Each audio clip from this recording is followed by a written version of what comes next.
It's a beautiful Wednesday evening at Nationals Park. Milwaukee in town for Game 2. Brewers put one on the Nats last night.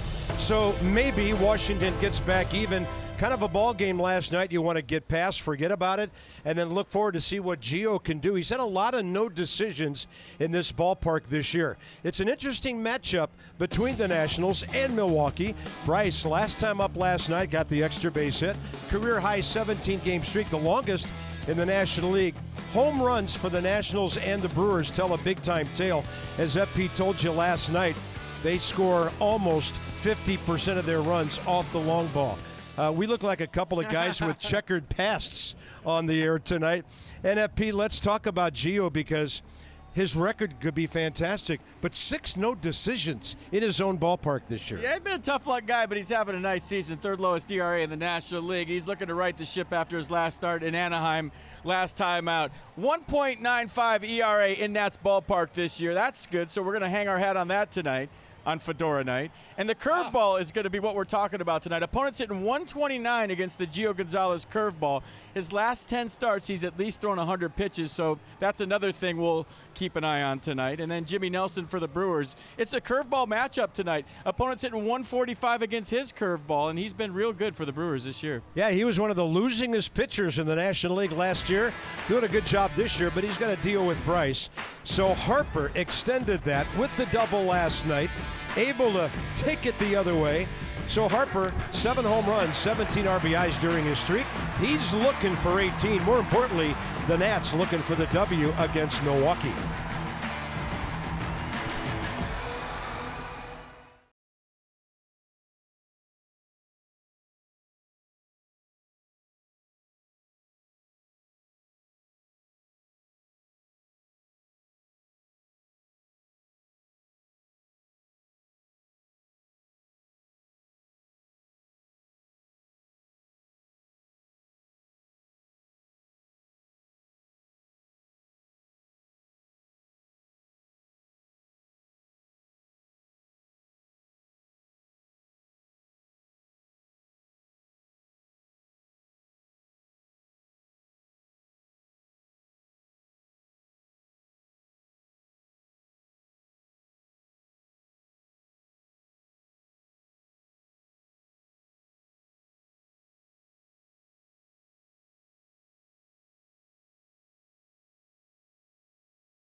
It's another gorgeous night at Nationals Park. Little dinner right before the ball game. Brewers battling the Cubs. The Nats way out ahead in the East. So it's Central versus East tonight, 84 degrees, and the humidity at 52%. Gio Gonzalez career 2-3 against Milwaukee. He's dropped 3 in a row, but kind of hard to quantify that. We only see these guys every so often. But the fastball and the curveball combination. A fastball 90, curveball 75, changeup 84. 21st start of the year for Gio. The 2.38 ERA is, or 2.83 ERA is third in the National League, and he's thrown at least 100 pitches in each of his last 10 starts. The best stat about Gio is they're hitting 132. These guys are hitting 132 with runners in scoring position. 254 overall, 9th in the league. They're 5th in runs and 1st in homers. Only Houston and Texas have hit more in all of baseball. So here we go, and we are up and away with the first pitch by Gio Gonzalez at 7:06. Jonathan VR back in the lineup tonight against the left-hander. Right-handed, he's only hitting $179. He was on the DL last month, had a lower back problem, but he's 4 for 7 career against our left-hander. 4th year in the big leagues for Chris Siegel, the home plate umpire. Mike Everett, the crew chief, at first. Jordan Baker, Bruce Dreckman, second and third. And that one way inside, 2-2.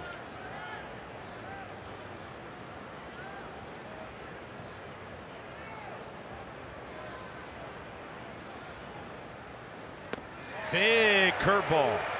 Big drop. For Gio, strikeout number 120.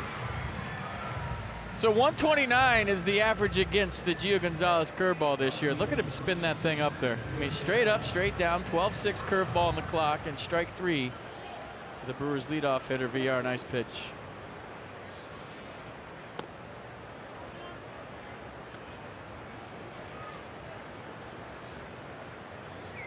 Domingo Santana, the right fielder.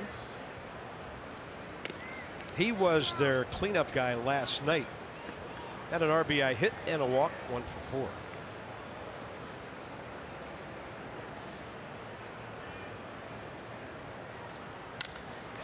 That ball is hit a ton to left, and Lynch is going to turn around and watch it sail way up there.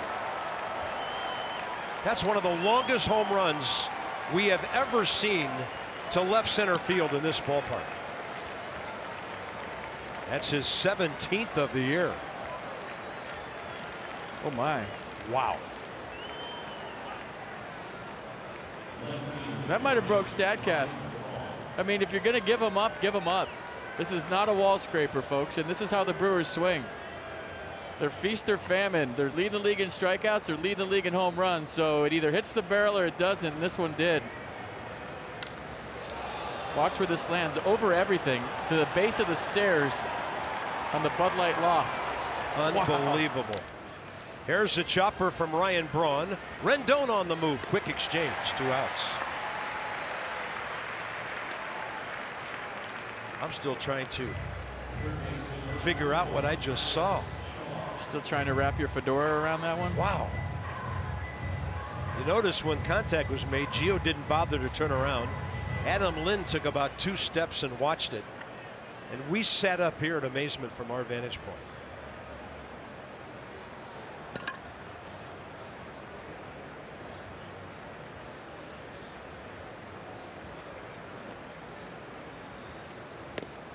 And a strike to the third baseman, Travis Shaw, who went opposite field. 3-run shot, 4th inning last night. That is fair, right over the bag. I guess it was a little more than an excuse me swing. Inside outing that ball for a 2-out double. Oh, when you're having a good year, you're having a good year, and Travis Shaw is doing it all right. 297, 23, and 73, so average probably go up to about 298, 299 on the 2-out double.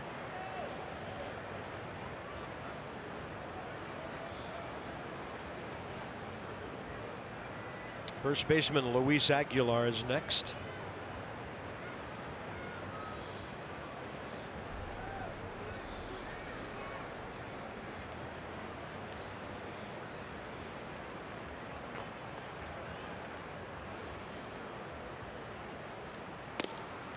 Inside edge with the fastball.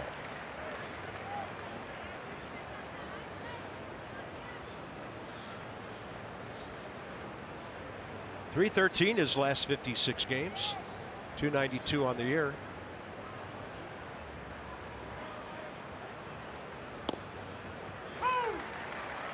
And that's defense tonight. Adam Lind getting the start in left field again. Wilmer Defoe at shortstop. The rest the same.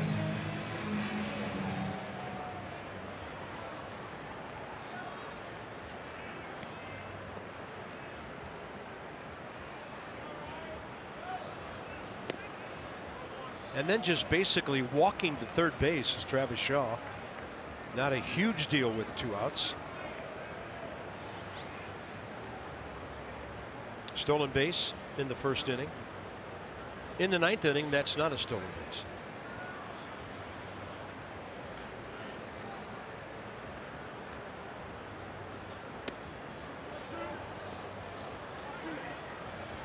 Yeah, the Brewers have stole third base 57 times since the start of last year.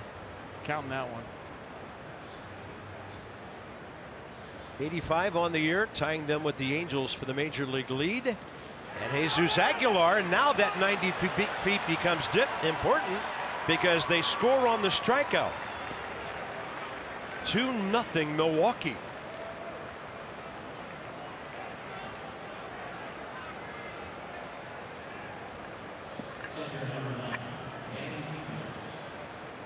Yeah, right when you're thinking, Travis Shaw, you want to steal third base with 2 outs, go ahead. Not a big deal. That happens.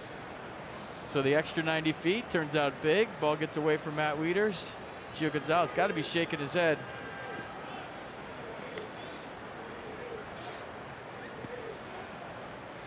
So strikeout number 2. Wild pitch is the call. Shaw stole third, scores, and it's 2-0. Manny Pena, the catcher, is in there. And Gio delivers a fastball up in the zone.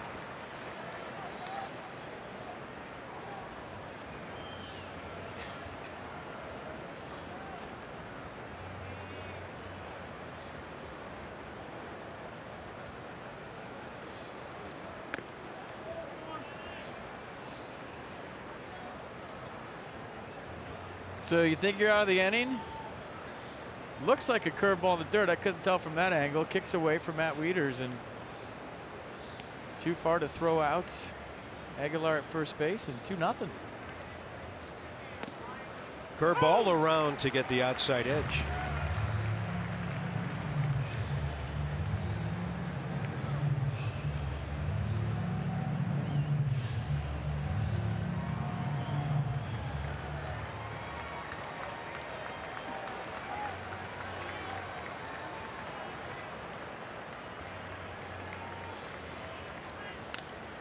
And this one to short left field. Adam Lind on the way in. Brewers get a mammoth homer and then a break after a double and a steal and put 2 on the board.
And brought to you by PNC Bank, for the achiever in you, and by Ocean City, Maryland.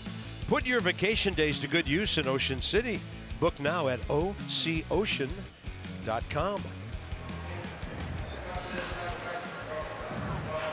Tough first inning for the battery. 20 pitches, 13 strikes. Brewers pick up a couple. Gio strikes out 2.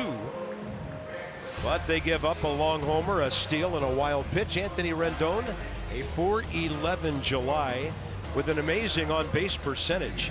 In on-base percentage, he's 4th overall in the National League at .422. He's hit safely 15 of his last 17 games. Wilmer Difo up there in the number 2 spot tonight, behind Brian Goodwin against Jimmy Nelson. I took the losses last start at Pittsburgh on the 20th. 4 runs on 6 hits.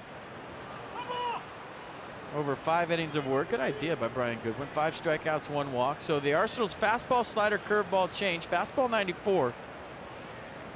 Once are hitting 302 on his 2-seam fastball, 244 on his 4-seam, and like I told you, 145 against the Jimmy Nelson curveball. So both pitchers here today, that's their best secondary pitch, obviously, per the numbers.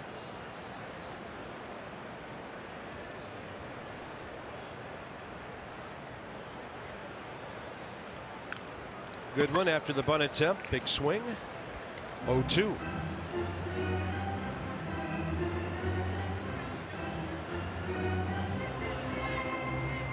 And Brian going through a rough stretch, didn't have a whole lot of hits on the road trip. He tends to bunch his hits together like he did in Arizona when he had a homer and a walk on Sunday and had 3 hits the day before that. The Brewers defense behind Jimmy Nelson. Braun, Brinson, Santana the outfield. Arcia, Shaw left side. VR, Aguilar right side, and Pena behind the plate.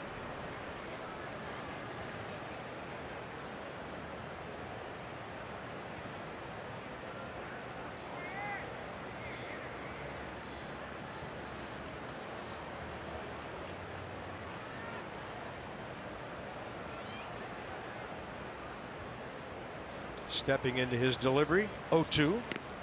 Right by Goodwin at 95.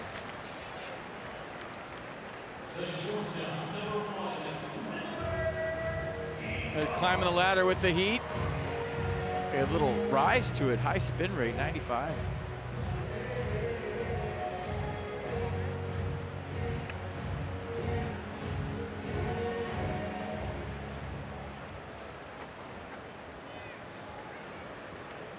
Nelson struck out 31% of the lefties he's faced this year. That's 6 out of 161 starting pitchers that have qualified. So yeah, he's got good stuff, especially against left-handers. Yeah, that's impressive. 133 strikeouts now. You wouldn't think he's on the league list, but he is. He's got the 9th most strikeouts. So he's got a 95 top thing and an 86 curveball going here against the first 2 hitters with Harper on deck. More homers by lefties, but more hits by righties. And the 0-2 with 1 out.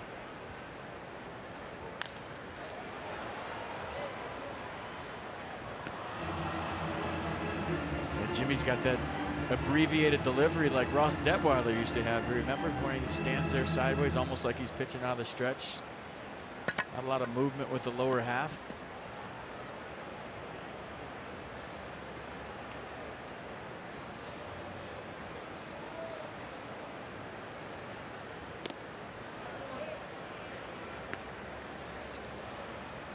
The reason why pitchers do that, you abbreviate your windup. It's almost like choking up on the bat and spreading out as a hitter.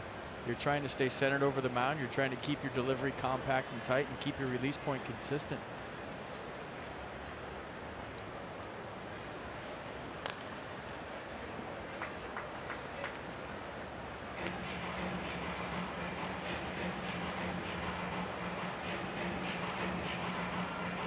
Bryce Harper has some pretty good numbers against Jimmy Nelson. 3 for 7, a homer here 2 years ago.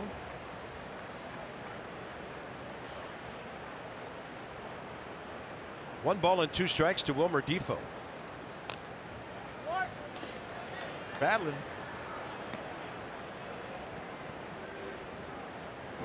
20 for his last 52. In 15 starts, Wilmer with a batting average of .385.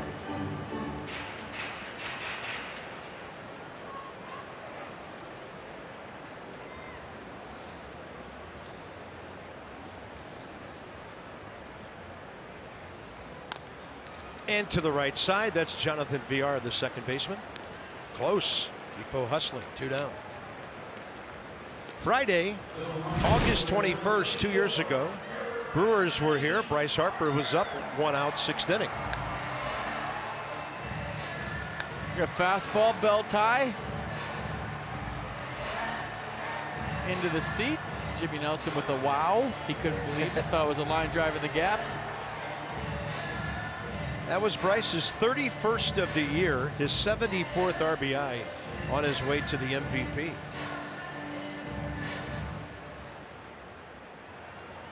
Extended his hitting streak to 17 games last night. Last at bat. Target away. And he's going to get business taken care of early tonight. Bryce Harper now 30 for 69 during his 18-game hitting streak.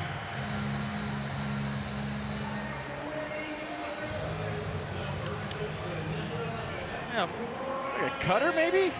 Inside out swing. So last night was the first time Bryce extended the hitting streak in his last at bat. Tonight, he does it on his first at bat. Seal the deal. There goes the no-hitter. There goes the Harper hitting streak to 18 games. A lot of really famous people in this organization had an 18-game hitting streak, so that's quite an honor. Some really, really good hitters. Let me think. Amazing hitters. Yeah, Yadier Molina's done it twice. We don't often put a guy's picture on the same panel twice. Wait, is that one of the other Molinas? It's not Jose or Benji, that's Yadi. I mean, they're everywhere. Yeah. I mean, you can't walk down the street without running into a Molina. Ryan Zimmerman popping one straight back and over the screen. Ryan sat at the table during the unveiling of the All-Star logo this afternoon, the head table at the press conference with Commissioner Manfred, Mayor Bowser, and Marla Lerner Tenenbaum. His teammates, other All-Stars, Harper, Murphy, and Scherzer off to a side at the other table. And Ryan said, "Thank you all for letting me sit at the important table here." Great line. He was the kind of the official player spokesman for the All-Star game coming here, having been to 2 himself, and then Max and the other guys were heard from as well.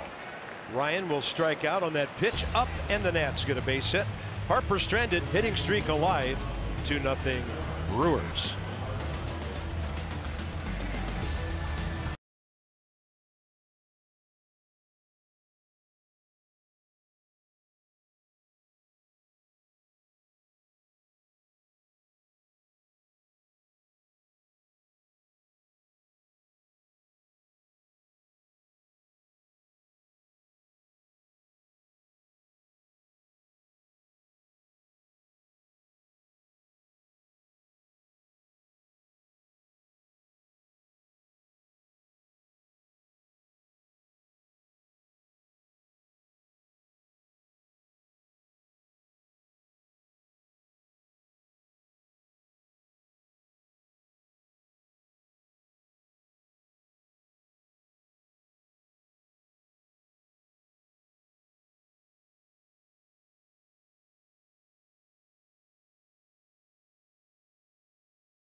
Since we had an all-star game here in Washington, that's far too long. We're very excited to be back in the nation's capital. But as you saw from the video, we're bringing back a very different event. The all-star game used to be a one-day exhibition. It's now a 5-day celebration of the greatest game in the world. Well said by the commissioner. Always an honor to have him. I like the logo. It's clean. Nice. Simple. Not a lot to it, but classy. Like this town. I like it a lot. I mean, classy part. This town has a lot to it. A little bit more lately, but yeah, looks good.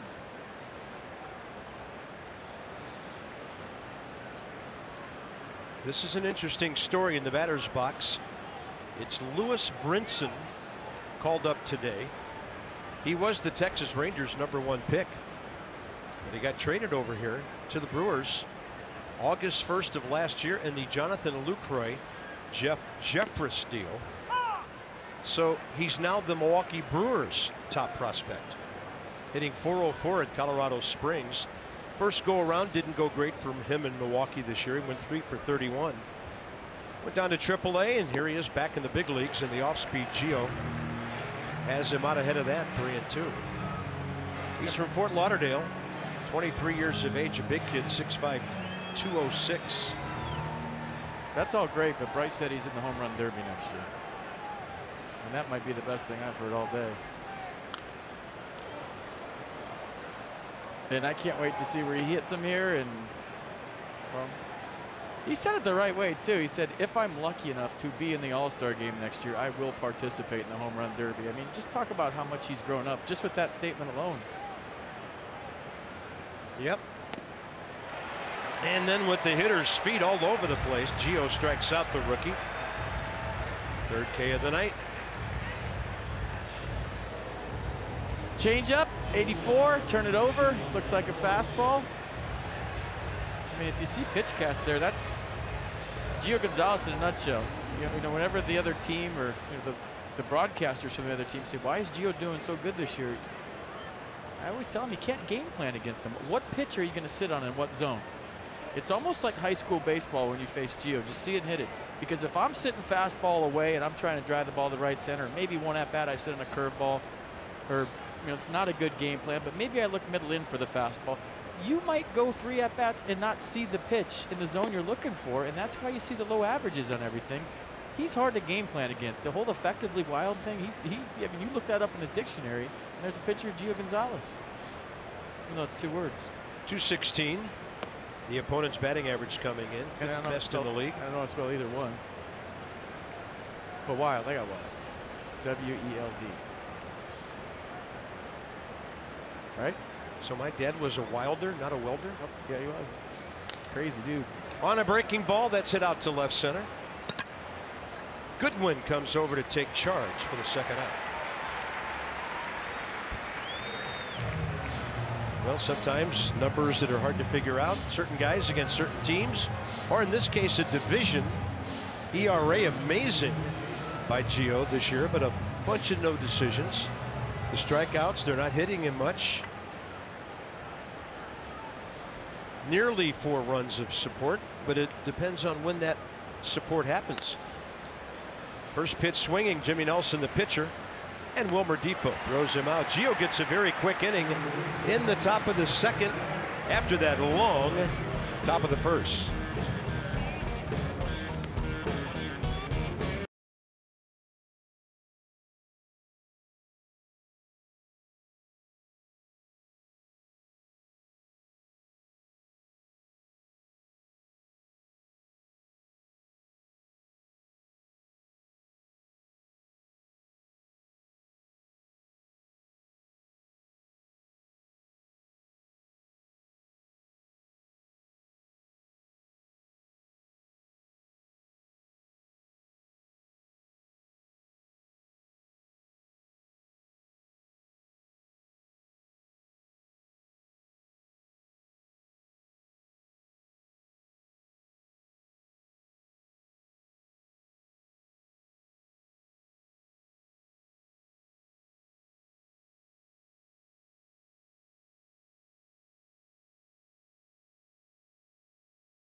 Pittsburgh, come grab a fedora. Are there any left? I mean, it's a beautiful night for baseball.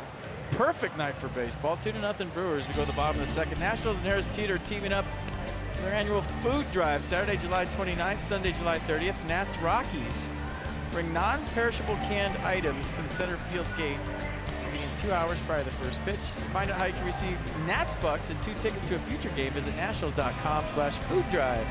Show me some fedoras. Those things are tight. Look at that. I mean, that might be the best promo we've ever had. Look at that. I mean, that's just outstanding. Yeah, kind of makes it look like an old-time baseball crowd here. Yeah, way to go, guys. That is awesome. Yes, tip your fedora. Great night. The weather's perfect. And if you're home, you missed out big time tonight. Murphy, Rendon, and Lind, bottom of the second. Although you did miss out on traffic. It's brutal today. Yeah, big soccer matchup right off the Beltway. It's a friendly. Manchester United, Barcelona. So They're all friendly. Hold hands and say, hi guys, we're friends. We don't care who wins. No slide tackles tonight. Daniel Murphy, 2 for 6 career with an RBI against Jimmy Nelson.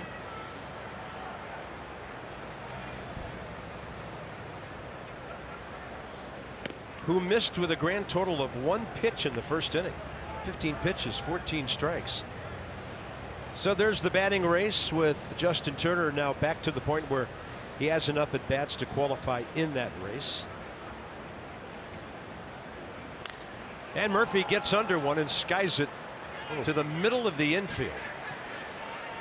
Very vocal and taking charge, Orlando Arcia, the shortstop. I think Justin Turner's a great hitter. And he's having a fantastic year. I don't see him hanging on to that. You know, the other 2 guys are left-handed hitters. They're going to face more righties. And Justin Turner's right on right pretty much every night. And I prefaced it with I haven't seen him enough. But I think Daniel Murphy's a better hitter, and I think Bryce Harper's a better hitter. Coming into this season, his 9th in the big leagues, Justin Turner is a career .282 hitter.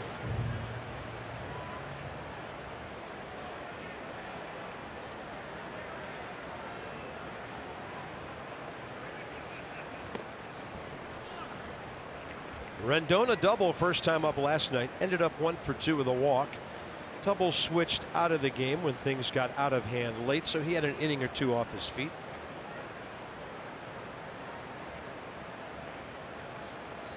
Although Turner could sit out right now the rest of the year and do like DJ LeMahieu did last year and win the batting title. Didn't DJ LeMahieu sit out like the last 3 months of the season to win it? Most of the last week, it seemed.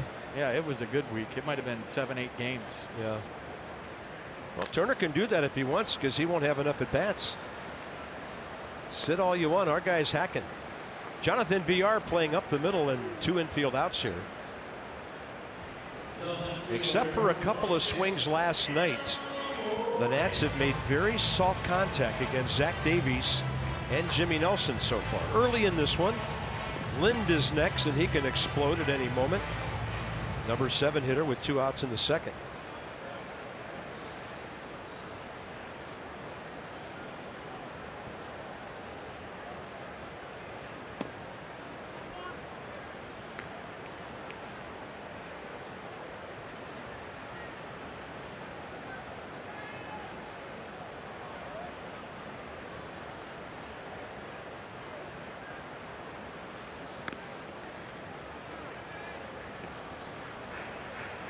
Nelson career 29 and 43. It's his 96th career start in 3 against the Nats. 5.28 ERA and a record of 1-1. Watch this swing.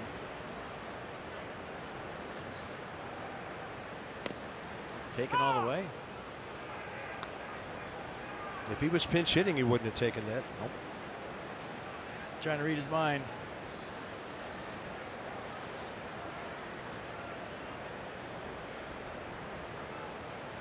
With that stare, I'm not sure I want to know exactly what he's thinking.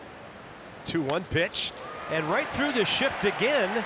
He did the same thing last night with a base hit in the 5th inning. He can hit, man. I'm telling you, this guy can flat out hit.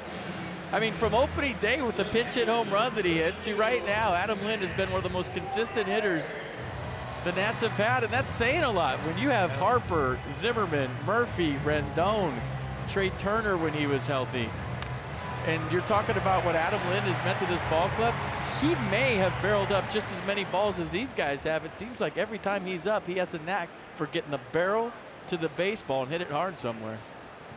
104-mile-an-hour single.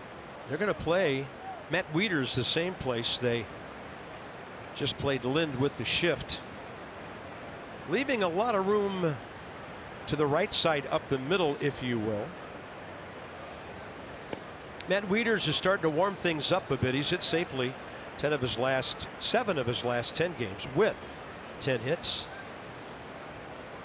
Due for a tater. It's been a while. He's hit 7 this year. Matt Wieters' last home run against John Lackey of the Cubs, June 28th.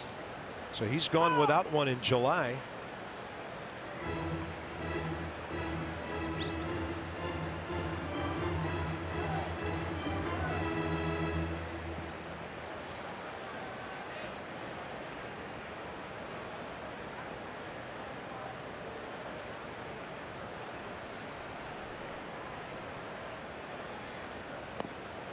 Off speed away, 2-1.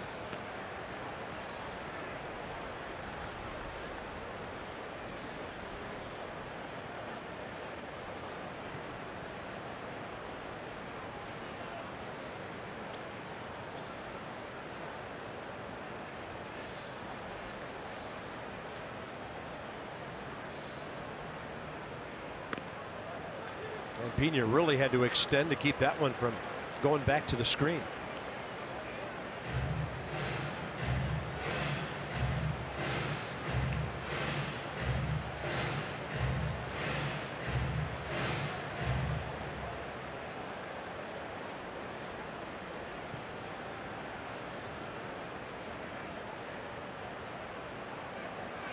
Trying to turn the lineup over here in the second. Or better yet, tie things up. And Wieters a big swing. Back it goes.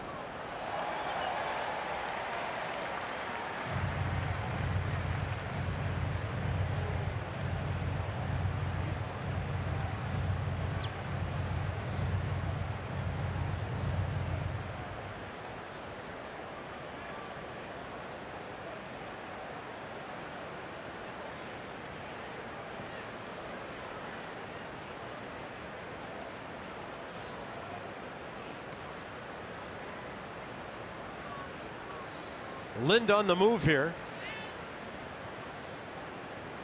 And Wieters strikes out on a big hook down and in. Third K for Jimmy Nelson in 2 innings. Nats have a couple of hits, but they've stranded both.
On Steven Strasburg, who left his last start after just 2 innings with some forearm kind of achiness, discomfort, I guess you could say. Strasburg threw off flat ground again today, long tossing and stretching it out from center field to the right field line with relative ease.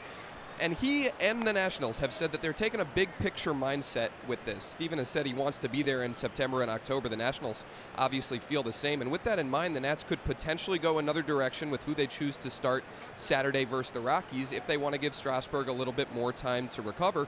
And Dusty acknowledged today that it could be Eric Fedde, the Nationals' top pitching prospect, who is the same turn as Strasburg, who could potentially, guys, get that start. All right, thanks, Dan. Line drive out to center. That was our Coons.com sideline report. When you're talking Cars, you're talking Coons. Yeah, 11.5 game lead. There's no need to try to be a hero in July. You know, maybe if you're grinding it out and you're like the Brewers and the Cubs, you think about it. And I'm sure Paul Lessard, the guy sitting right behind him, is not going to let Steven chance it, or Mike Rizzo, or Dusty Baker. So if he's good, he'll go. If he's not, so what? Let's get that thing healthy for some big games in September and October. Big pitcher has to be the focus here.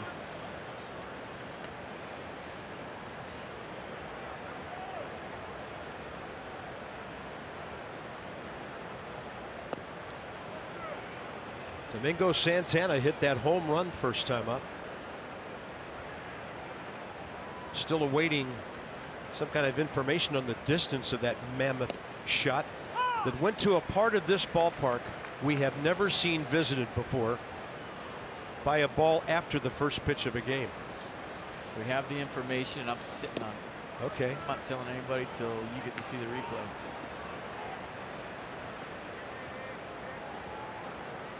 So Gio staying away, some off-speed stuff there. It's over 400 feet. I'd say closer to 5. Just a guess. We should play guess the distance on the far ones. The StatCast is powered by AWS. This is powered by, I don't know, a maple bat. 476 feet, 113.7, 31.1 degree launch angle, and that was a far one. Up on the concourse, people running for a ball on the concourse that was hit out of the park. Gio strikes him out this time around, his 4th of the night. Went up in the zone to get that K. And it'll be Ryan Braun who bounced out to Rendon first time up. The only thing about playing guess the distance of the home run is people have it at home before we do. So they'd be cheating.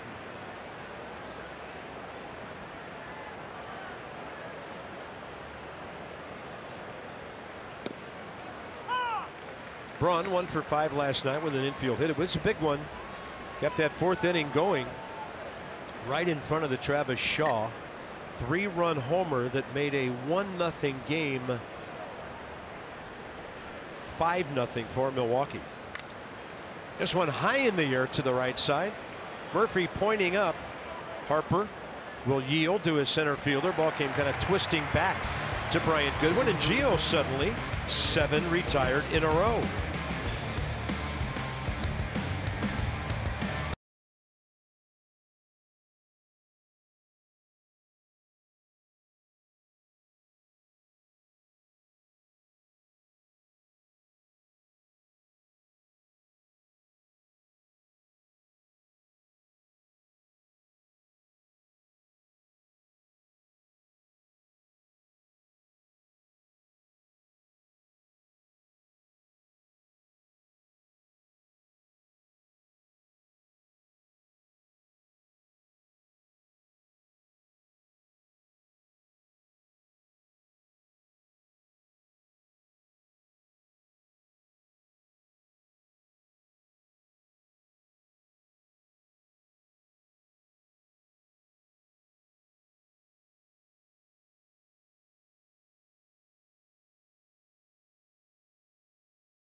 cold one tonight. Look forward to Miller time later in the ball game. It's brought to you by Miller Lights.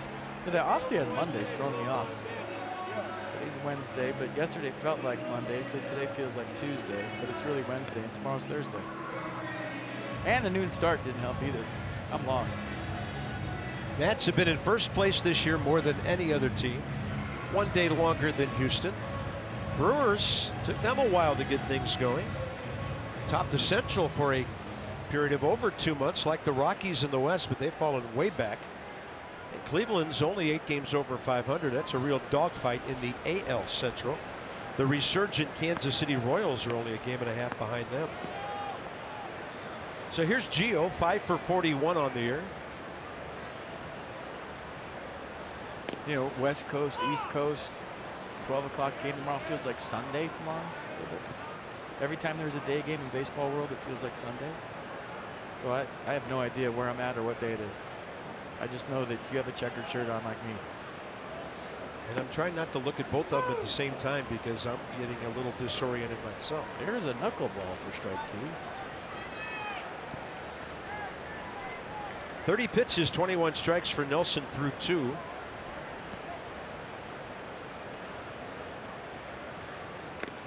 And he strikes out Gio, each pitcher with 4 Ks.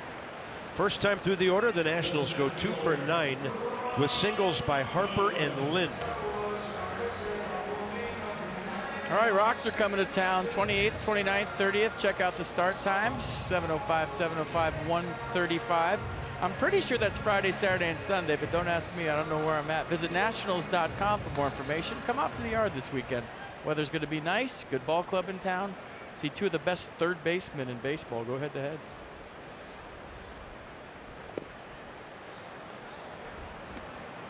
Goodwin struck out first time, and he gets a big hook by Nelson. Second time around.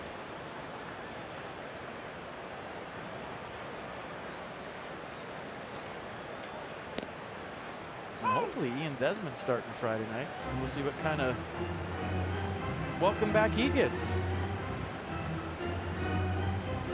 I would hope a very positive one. Boo. There's nothing to boo that guy about, right? Ever. He was the last connection to Montreal for the Nats, other than our wonderful clubhouse guy Mike Wallace and our traveling secretary Rob McDonald. But those guys are hitless, like me. Up and away, it's strikeout number 5, and Jimmy Nelson has taken care of Goodwin twice. That fastball looks like it has tremendous spin rate. They watch this on the Expo. That thing is every bit of 95 when it's getting there. You've seen some tardy swings on guys that are looking for it. Here's Wilmer Defoe.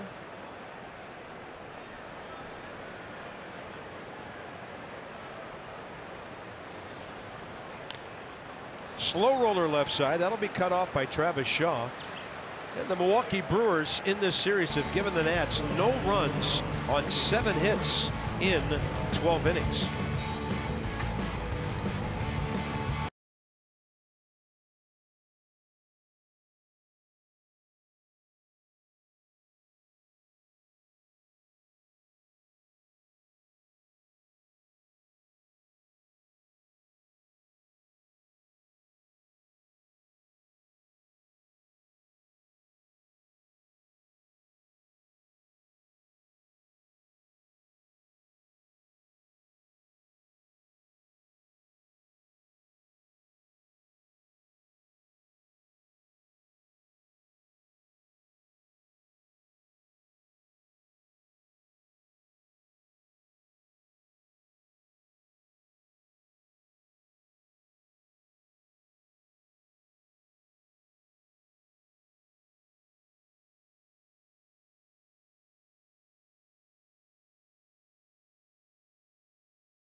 Welcome back to Nationals Park as we get ready for the top of the 4th inning. Shaw, Aguilar, and Pena.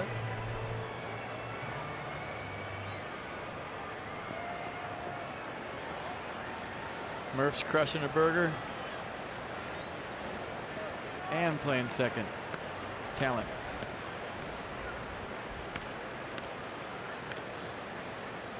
Gio, 41 pitches, 26 strikes, and that curveball got away from him. Travis Shaw got out of the way.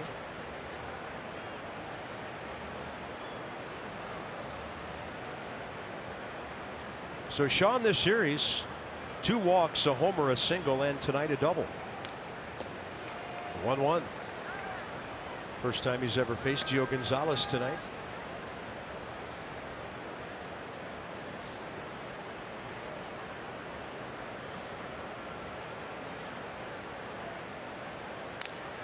And that ball laced and hooking foul. 1-2. One final of interest this afternoon. The Braves were clobbered at Arizona 10-3. They had gained a game on the Nats last night, now 12 back, and a 1-2. The other way, Lind stalking it on the run, makes the grab. 8 in a row for Gio Gonzalez. I think it's the toughest play for an outfielder when you're not playing out there. A lot of that low line drive right at you. How do you judge it? You don't have any reference. It's right between your eyes, and it's always do I go in or back? And Adam Lind got a good read on that. Kind of off to the side, so he saw it early. Nice play. He's looked good out there the last couple of nights. Yes, and he had a lot of chances last night. There's Jesus Aguilar, who had that strikeout on the curveball in the dirt. When the ball got away, Travis Shaw scored from third after doubling, and then just kind of strolling over to third without a play. Gio, and this is true for the first inning and now the next 3, working extremely quickly tonight. 41 pitches, 26 strikes through 3.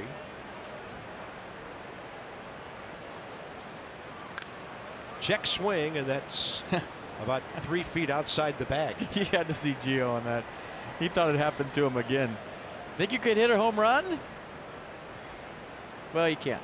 Try your luck at the Free Cox Virtual Home Run Derby at the Bullpen at 1201 Half Street prior to each game. This Friday through Sunday, you get a virtual homer. Like I said last night, you can't hit one here. If you did, you'd be down there and you'd be making $15 million a year.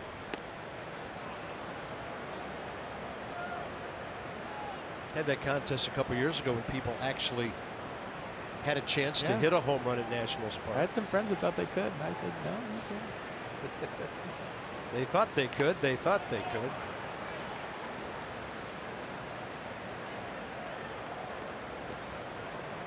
I have found that when you're standing on the field, 326 right down the line or 336 looks a lot farther than it does from up here. Well, these guys make the game look so easy that sometimes my friends think it is. 2 balls, 2 strikes on a pitch well inside. I have one friend that didn't even play in high school that thinks if he trained for a month he could throw 80. I said, no, you can't. I don't know what you're thinking. I mean, he's a Navy SEAL. I don't care. You can't throw 80. Sorry. Got him looking. Gio with the off speed to the outside edge. Jesus Aguilar, a brief visit with Chris Siegel. Might have been away and Gio might have caught a break, but look at pitch cast. That's my point when you face Gio. That's it. Where are you looking if you're a hitter when you see? It basically looks like a pepperoni pizza. You don't know where it's going to go, and it's a tough at bat. Chris Siegel is from Burke, Virginia. Still young in his big league career, his 4th year as a major league umpire. He went to St. Mary's College of Maryland, where he was a 4-year starter and a captain on the baseball team there. So a little local flavor to the umpiring crew. Well done, Chris Siegel. Although he almost got seriously hurt last week. Josh Donaldson hit him with a bat. Rendon's just going to put that one off the bat of Manny Pena in his pocket for a 2-out hit. So the 3rd hit for the Brewers. One went far, one was a check swing double, and now an infield single. Nothing you can do about this, put in your pocket. Pena got out of the box quick.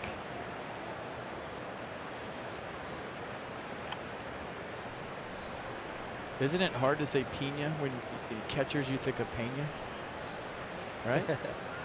Tony Pena was one of the most active catchers you would ever see back there. Yeah, he had some energy every night.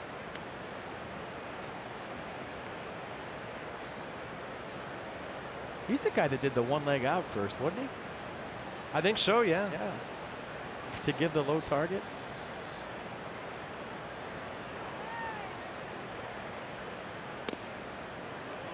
One of our early Nationals history experiments was Willie Mo Pena, who could hit the ball a mile when he was able to touch it with the bat.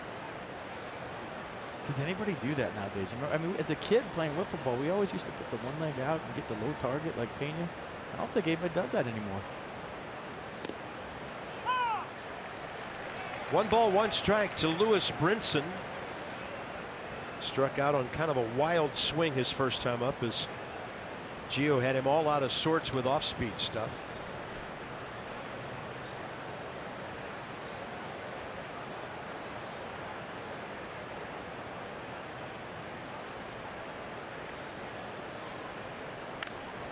And of course he got called up today and a corresponding move had to be made. And it was tomorrow's starter Matt Garza went on the DL with an issue in his lower leg. So probably sometime after the game tonight, the Brewers will reveal who will pitch against Max Scherzer tomorrow. Greg Counsell, his ball club 6 over, actually, yeah, 6 over the 500 mark. They're a half game up on the Cubs, who play at the White Sox tonight. That crosstown rivalry thing in Chicago moves south side tonight. There's the Central.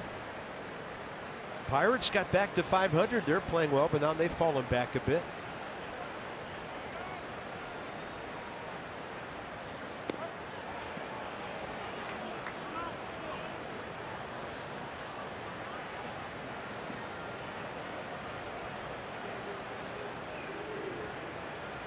Buccos lost 2-1 at San Francisco today.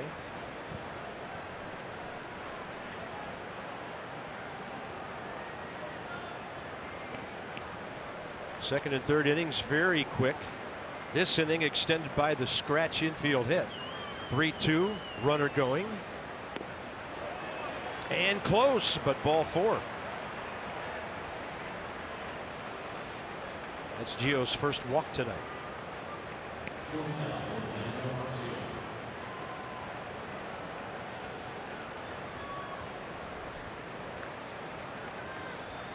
Number 8 hitter, the shortstop Arcia, fly ball to Goodwin, first time up.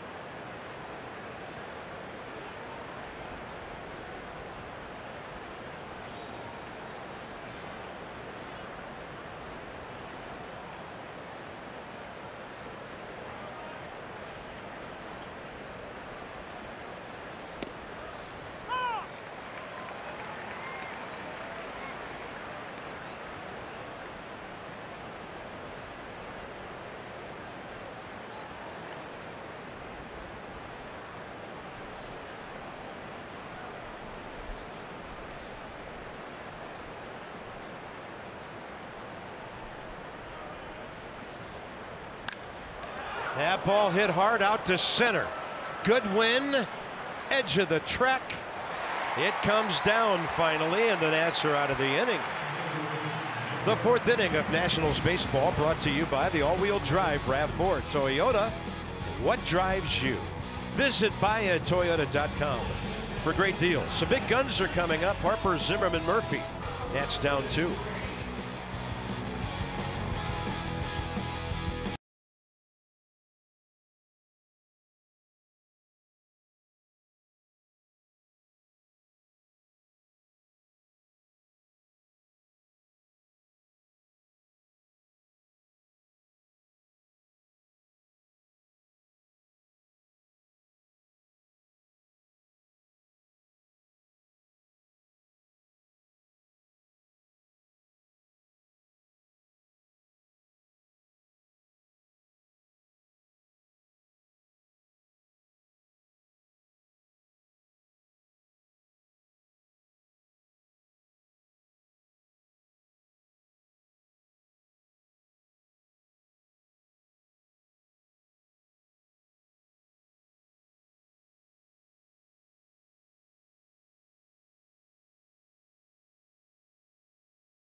And here they come, except Tom, Abe, and Teddy all go down staring at the new All-Star Game logo. George winning uncontested. 15 minutes could save you 15% or more on car insurance. Visit geico.com to see how much you could save. They must have got fined for the Easter massacre or something. Double secret probation, because we haven't seen anything fly out of the stands and kill a president or anything. Freight rail works. So Harper's already extended the hitting streak. Ryan Zimmerman trying to add to his Milwaukee versus Milwaukee career numbers.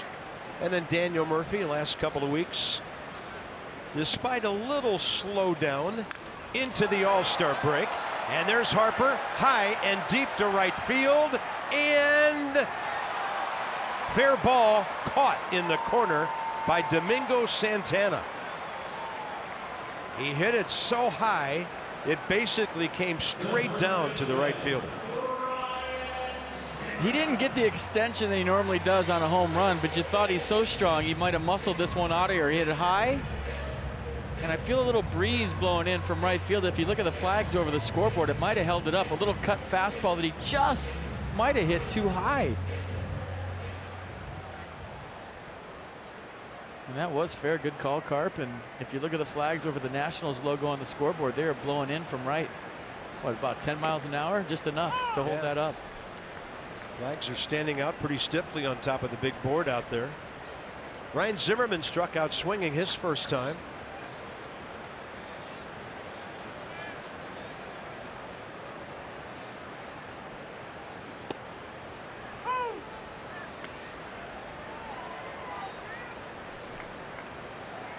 Offense hitting a little lull lately, but you half expected it. They've been a video game by themselves all season.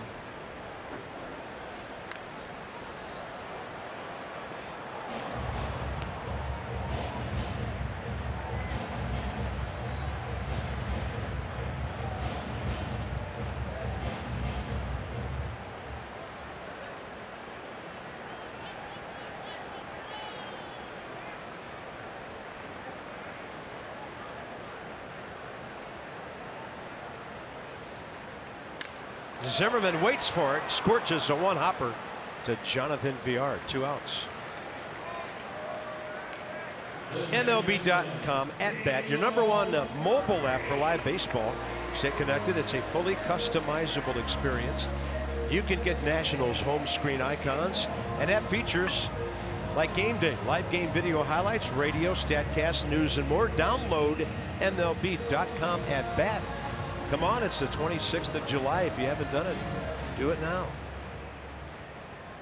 2 outs, bases empty. Daniel Murphy. 6 in a row now for Nelson since Adam Lynn's second inning base hit. Looked like Murph was trying to serve a single or a double the other way.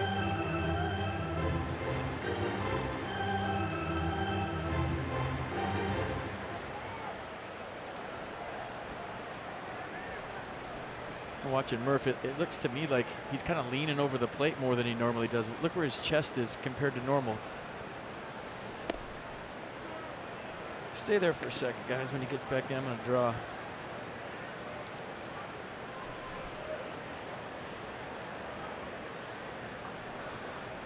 I mean, usually he creates an angle more this way, but right now it's kind of this way. You see the difference? Yeah. I mean, they both work, but when your chest is kind of at that last angle I drew, you come away from the baseball. It doesn't free up your hands. It's hard to explain. I wish I could show you. But when Murph's right, that chest is straight up and down, and it frees up his hands to clear a path to that inside pitch. That's why he handles it so well. But when you have that angle like this, sometimes it's harder to get to that inside pitch. And unable to get to the outside fastball. 6 Ks for Jimmy Nelson. Milwaukee pitching in this series. Impressive so far.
Prior to this season, it had been 7 years since Adam Lind last played in the outfield, but with all the injuries the Nationals have succumbed over the last few weeks, Lind has been needed more in left field as of late, and he got a test last night. A ton of balls hit out his way. He joked today it was as if the Brewers were trying to shoot the ball out to him in left. As for his defensive ability as an outfielder, he told me today, I'm slow and I don't throw great, but he also said I came up as an outfielder. I'm not lost out there. He said if I get to a ball, I'll make the play, and Dusty's been going to him more of late, guys.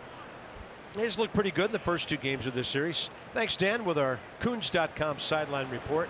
When you're talking Cars, you're talking Coons. We talked about a lot last night. It was a, 7-0 game, then nothing going on. He's making plays out there. Dusty Baker really not having to manage in a 7-0 game. Watching his left fielder make plays. Got him in the lineup again tonight. Shortage of outfielders. You run them down, you play, because the bat is something you want in your lineup every day. And if he can keep running them down out there and drive in more than he lets in, which he hasn't let in any, he's going to play a lot.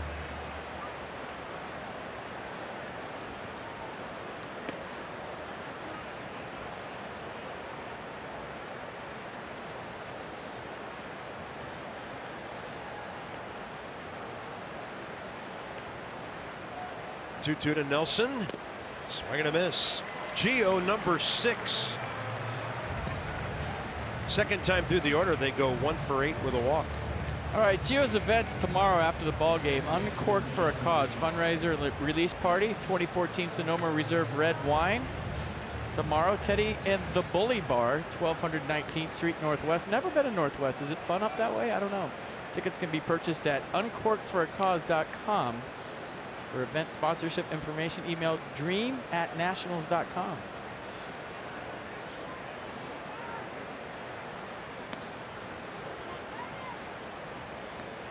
So the top of the order again, Jonathan Villar.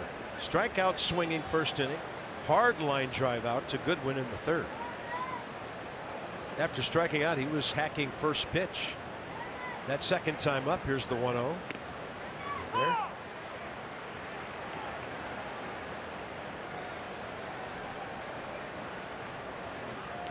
Yeah, take your pick. Hard to hit whenever. I think Max would be the scariest guy to face, just because his stuff is just incredible. I think Gio would be the most frustrating Nat to face because, like I've said 100 times tonight, you just don't know where it's going, and it's good stuff. At least with Max, you can sit in a zone and get the pitch in that zone, whether you're talented enough to hit 97, cross-fired, step across the body, strange arm angle, that's a different story. But you'll get a pitch where you're looking with Max. 2-2 pitch, and that ball's hit hard out to left center. Villar runs well into second. Goodwin returns it. And they have a runner in scoring position with 1 out here in the 5th. Nissan on the pitch cast. I mean, look at it. There's 2 low, 2 in the middle, 1 high, and the 1 high goes in the gap. So a belt tie fastball to the Brewers leadoff hitter for a 1-out double. Good swing. Got on top of it. Jonathan Villar, 13th double of the season, has a triple and 8 home runs. So they got some pop when he's in the lineup leading off, even though the batting average is in the 225 range right now.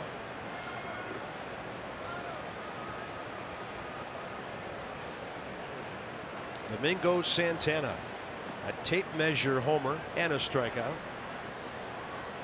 Murphy creeping near the bag. Gio taking a look. Ball 1.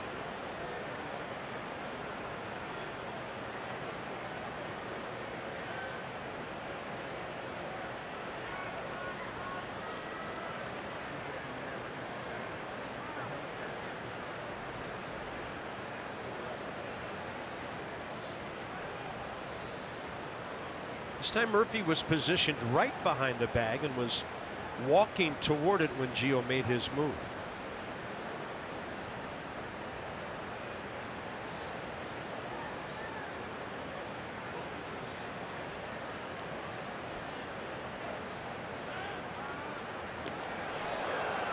Pretty good throw by Gio as Murphy got in there to make it rather close.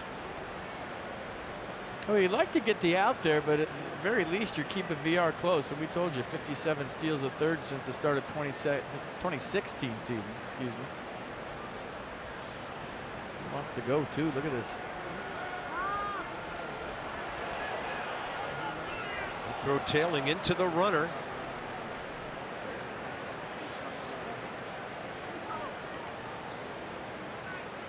VR fourth most steals in the league, 19. He's been caught 7 times. It's a beefy lead.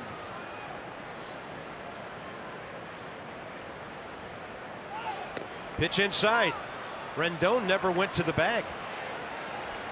And I was watching Anthony before that pitch. He was leaning forward as if poised to head for the bag, and then he didn't make a move. So they have 2 steals of third tonight. Well, he might have thought the VR got such a good jump, there's no use in covering the bag. Watch the jump. Well, not that great looking at the replay, and Wieters would have had him. Infield in, 1 out. Yeah, that was a bad jump and a good throw at him. Off the full windup goes Gonzalez, and it's ball 2.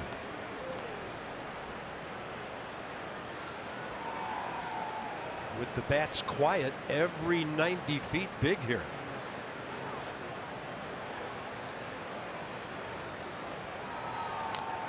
Tapper to short, runner holds. Defoe looks at him, throws 2 down.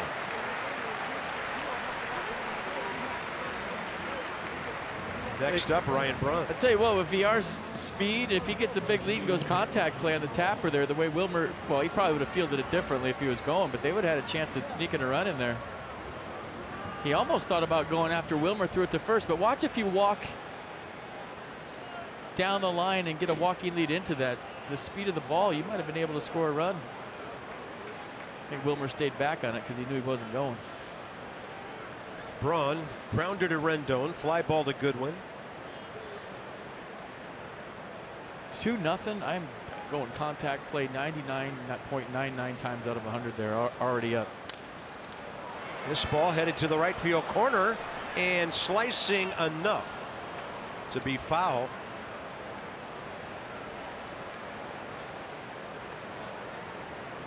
Matt Wieters is going to have to be at his best on these next couple of pitches because VR's coming 30 to 35 feet down the line by the time Gio's delivering his pitch. Well, he's thinking about stealing home right there with 2 outs. That's how far down the line he was.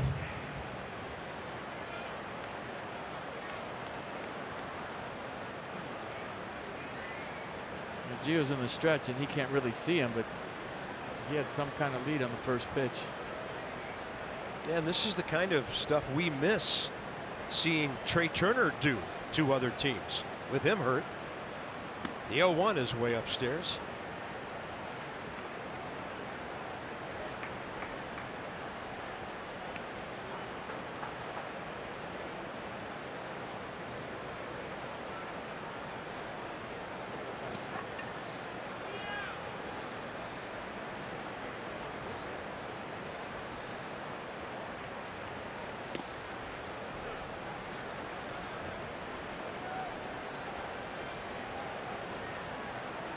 Does he want the left-on-left matchup on deck, even though it's Travis Shaw?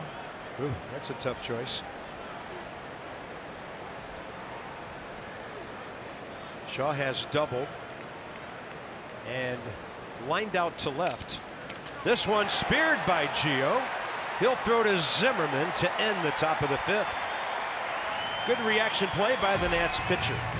Rendon, Lind, and Wieters coming up. Time for some offense.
Time for the Unlimited Baseball Break, brought to you by T-Mobile.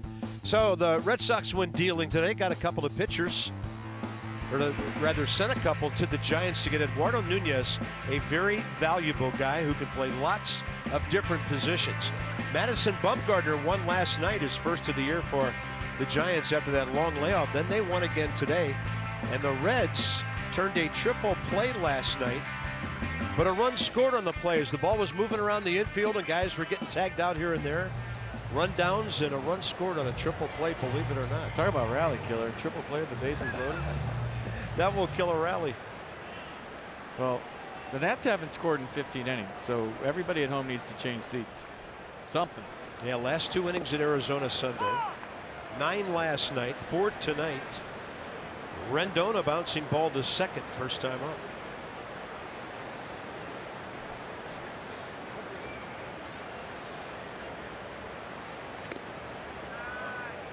Pena held it there for a while. You usually see a shift like this on Anthony, do you? No, because he goes the other way so well. Indication of how they're going to pitch him. Although the target is away. And that ball cutting outside, 2-1.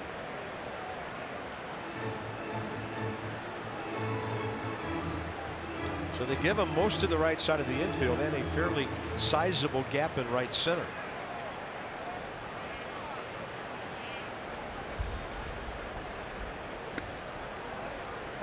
I'm curious. I'm sure it's different team by team, but what's the dividing line between we're putting 3 guys on the left side? Is it 7 out of 10 ground balls on the left side? Is it 8 out of 10 ground balls on the left side? 2 out of 10 ground balls to the right side? I mean, what's the determining? Is it 6? What's the percentage before you flip everybody over there? And I'm sure it's different for every ball club. Some clubs will probably tell you, well, 7 out of 10 will put them all on one side. Some will tell you 6. Yeah. And, you know, different clubs have different tight pitching staffs. You know, if you got a bunch of strikeout guys who are hard to get around on, maybe you don't play to pull that much.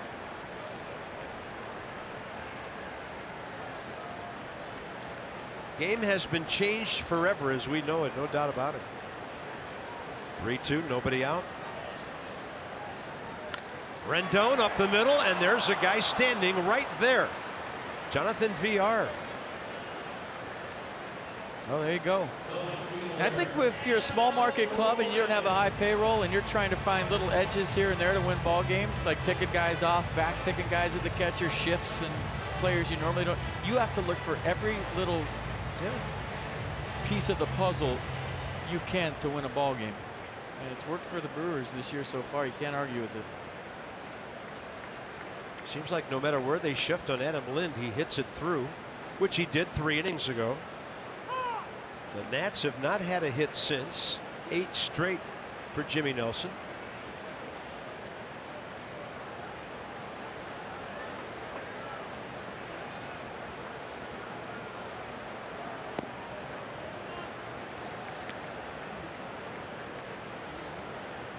So that's exactly where they played Lind last night and tonight.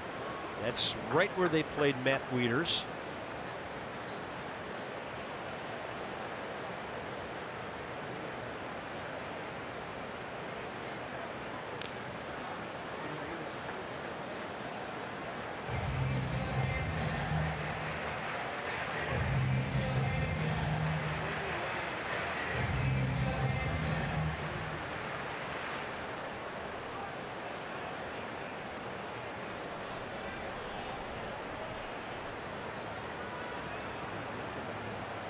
One and 2 count with 1 out.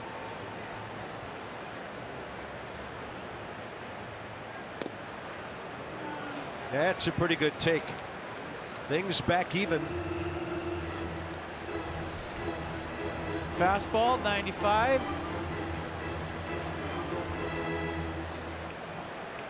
Clearly low. Not even close. Pena pulled it back in. Chris Siegel not biting on that. And a 2-2 with 1 out. Off speed, Tapper right side. Ball gets by the mound. It's a race to the bag, and Nelson got there to receive it from Aguilar.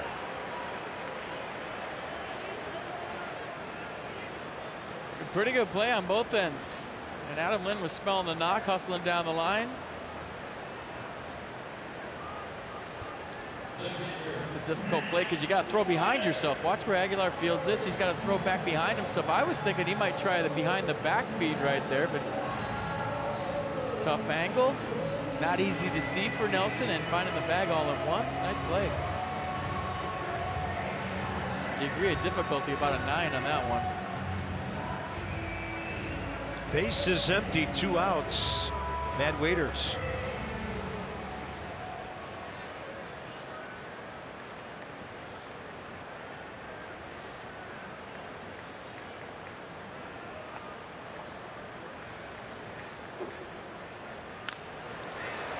Nobody can catch that one. And Wieters is 1 for 2. That'll get Gio to the plate here in the 5th inning. This is where if you're down 2-0 in the 5th and you're a pitcher, try for a homer. Why not? Why not? Get a fastball swing as hard as you can. You might run into one and tie the game up. I mean, you got nothing to lose here. Nothing at all. I mean, it's all they practice in batting practice anyways. Gio hasn't had a homer in 2 years. Remember, he had that little streak. He got 1 3 years in a row. They practice more than that. I was being facetious, but they do have home run hitting contests.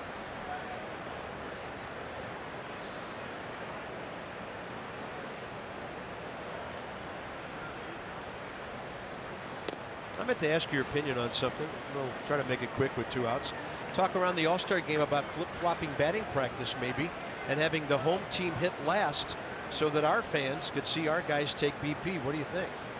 I like the concept, but as from a player's standpoint, one of the beauties of being home is that you have plenty of time between batting practice to relax and maybe have something to eat, get some treatment, go in the cage and hit some more, take a shower, put on your game uniform versus your batting practice uniform. When you're on the road cart and you hit second, it's a scramble. You come back into the clubhouse, you have about 15-20 minutes to get your other uniform on, to get your game face on, so to speak. And so I always like being home for that reason, obviously, to be with your family and to be in front of your own fans. Yeah, I thought players' routines might have something to do with it. Yeah, but from a player's standpoint, you like to be home because you have so much time to get ready and prepare for the game. And Bryce doesn't always hit on the field, so I'm sure fans, if the Nats did hit second, would. Well, a lot of guys don't hit on the field though, so I don't know. I like it the way it is from a player standpoint, but I could definitely see the advantage for fans. Yeah. That's going to be a called 3rd strike. Gio jumped back, but that ball was up and in. So it's through 5 now. Milwaukee 2-0.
Brought to you by University of Maryland, University College, and Ryan Zimmerman.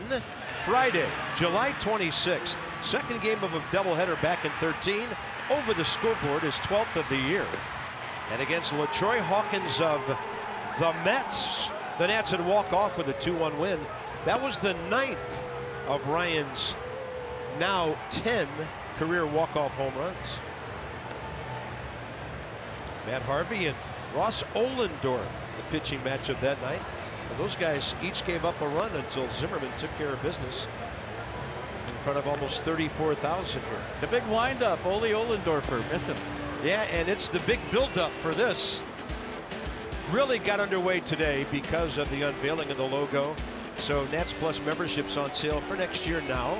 Guarantee the best available seats, access to 2017 postseason, the All-Star Game, and the Home Run Derby.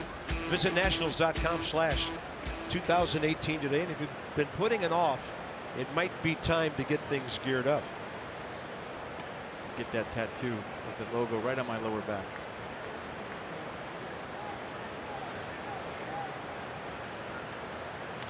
Swing and a foul as Segway Bob once again falls silent. Knowing nowhere to go from that one. No MasterCard logo.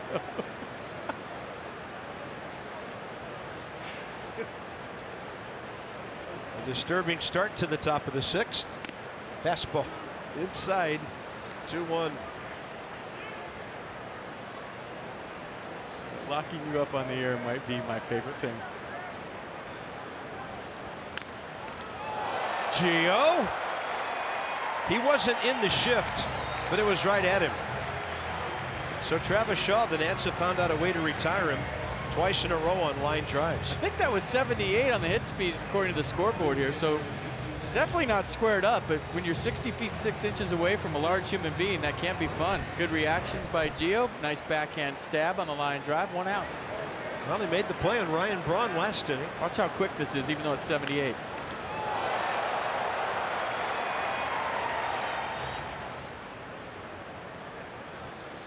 Probably what it was like for Gio when he used to catch throws from Pudge.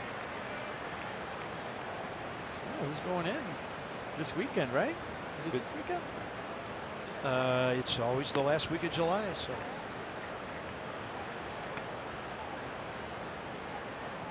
Jesus Aguilar, a couple of strikeouts. First ever player to wear a Nationals jersey going in the Hall of Fame. Pretty cool. That is very cool. Who's next?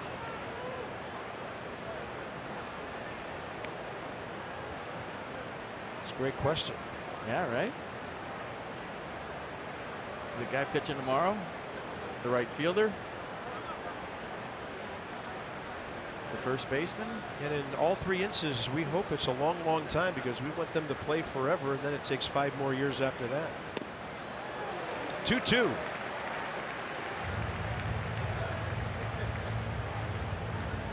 Gio doing everything he can with the arm and the glove to keep this 2-0. The Nats do have the top of the order coming up.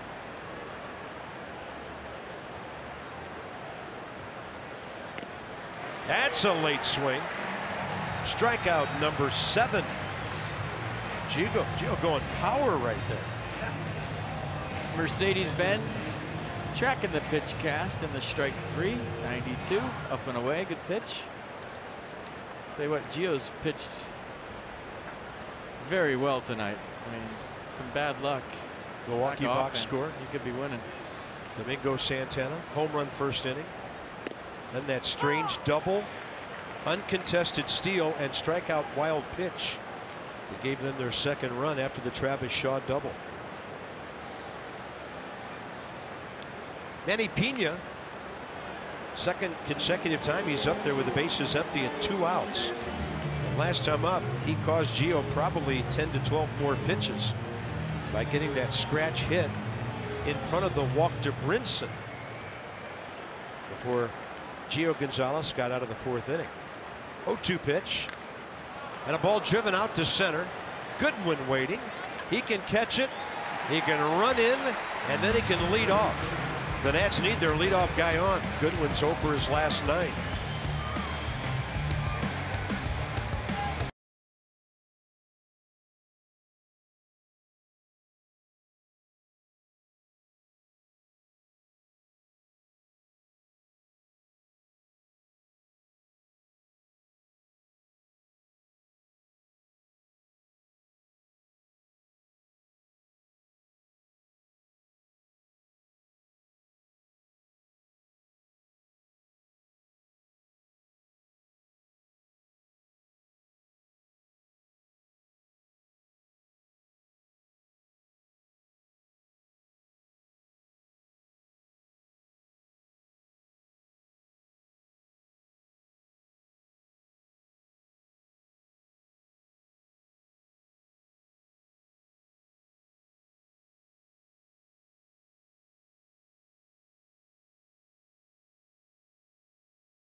Bottom of the 6th.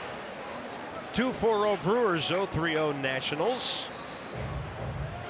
And Washington, D.C. Lexus dealers donate $250 to the Children's National Health System for the first 200 home runs hit by the Nats this season. Lexus, experience amazing. Brian Goodwin looking for contact. The Nats looking for him to get on base. Travis Shaw shallow at third. So is Aguilar at first. Off speed outside.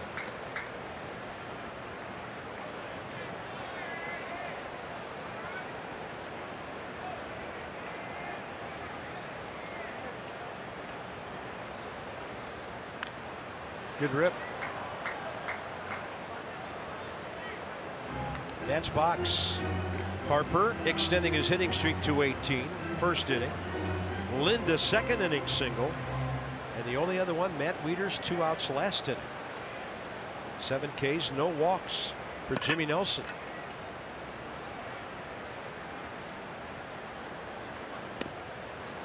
Late cutting action on that slider. A good slider. He's got good stuff. There's no doubt about it. You see, the third time around, teams figuring Jimmy Nelson out. So far, so good for the Brewers right-hander. He and Gio both been real good. I mean, the only mistake Gio made was the home run he gave up. The rest was just tough luck, the other run. Yep.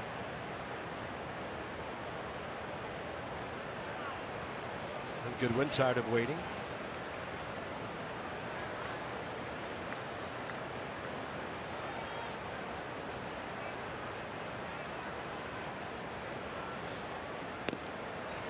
Strikes out swinging for the 3rd time, and that's 8 for Jimmy Nelson.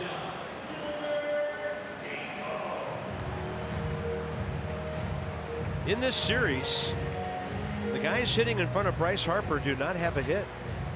Last night, Goodwin and Drew. Tonight, Goodwin and Defoe. Stephen Drew did draw a couple of walks last night. So Wilmer 2 grounders, 1 to second, 1 to third. Travis Shaw plays way off the line, about 15 feet, maybe 20. So when you have a guy playing that far and you're making the point for me, Carp, if you bunt the ball right here, is he in? Yeah. So you can bunt it right here. You know why? He's got to go this way and then throw back this way. Right. And you can beat it just because of the momentum of him fielding the ball going toward his own on-deck circle. He's in, but he's over. And if you get it on the line, it's a hit. Defoe a pop-up left side. Travis Shaw just couldn't get there. You know, and FP, you and I talked about this a number of times over the last couple of years. A guy like Defoe, they don't shift dramatically, but they do play in rather odd spots. One way to get a team off shifting you is to do that. Lay down some hits where they aren't, and then they have to rethink their whole strategy against you. I mean, we've seen Murphy do it, Lind has done it, Bryce has done it. But a speed guy like this, you'd love to see these guys bunt at least several times a week. Well, that and it can spark a ball club. I mean, the Nats are looking for a spark right now. Last night, you know, jet lagging hard coming back from the West Coast. Tonight, not a lot of energy. Maybe Jimmy Nelson's good, but you know, something like a little base hit bunt can get a dugout going, can get a ball club going. That guy walks up, pops one out of here. It's a tie game.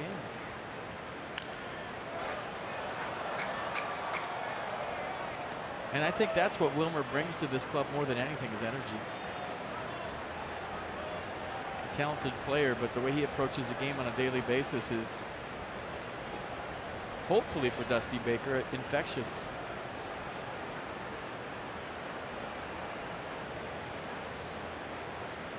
O2 battle here. And Defoe up the middle. VR. And again, nobody on base for Bryce Harper. Bryce almost homered last time.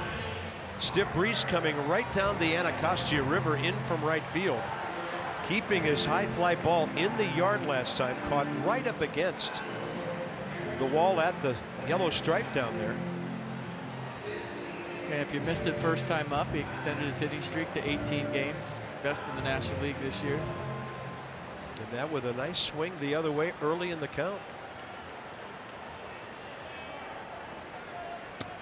So he's now 4 for 9 lifetime against Jimmy Nelson with a homer, 2 RBIs and 2 walks.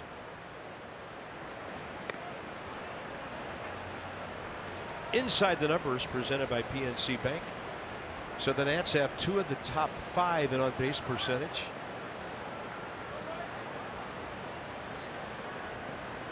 And other than Turner, we've seen all of those guys recently. Up and away, 2-0.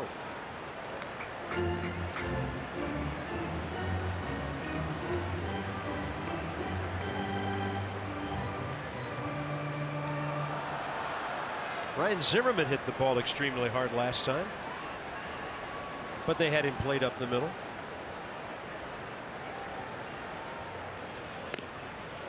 Three and 0. Swing it. Why not? Well, down by 2.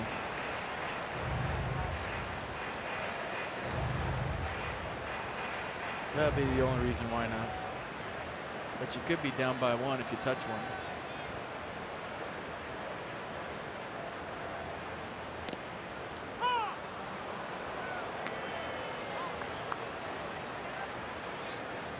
He was swinging.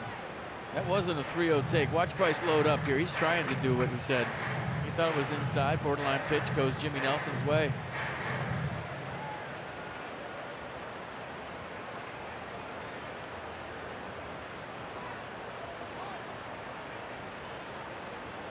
The 3-1 pitch, and instead the step off by Nelson.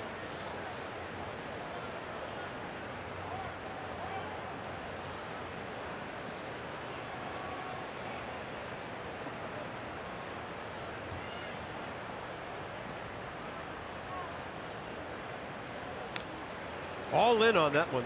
Such good balance through his swing.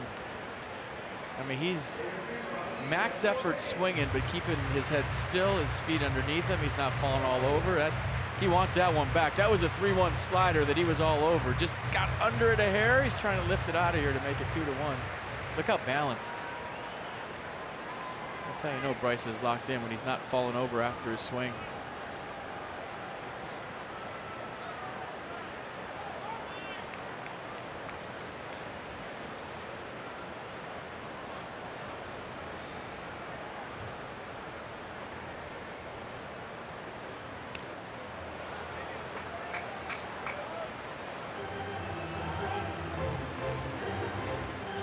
Slider, 3-2 slider. What does he throw here?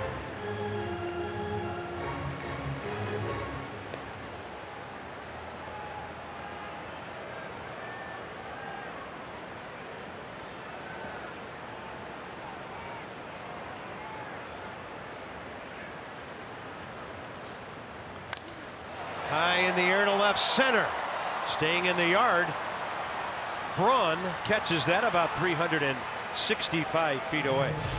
To the 7th we go. The Nats still scoreless in the series.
Fitz. That's the 27th, tomorrow through August 2nd. So the Potomac Cannons on-field jersey auction Friday. 1,250 fans, the first ones, get that Strasburg flamethrower bobblehead. Sunday Kids Days. Kids get to eat free at the ballpark. First 1,000 fans, a Potomac Cannons replica jersey down at the Fitz in Woodbridge. Now to the 7th. Bottom 3 in the order for Milwaukee. Curveball to the rookie Lewis Brinson for a strike. He has struck out and walked. That was Gio's 93rd pitch, 59th strike. And Brinson out to center. Goodwin. Ball had a little extra gear there at the end. He went back to grab it. When you have insight, you know how to handle your finances with confidence. Brought to you by PNC Bank, for the achiever in you. A.J. Cole, last 3 starts with Syracuse. 15 over 4, the strikeout to walk numbers. Throwing a lot of pitches. A.J. Cole, he's been up and down a lot between the big club and AAA.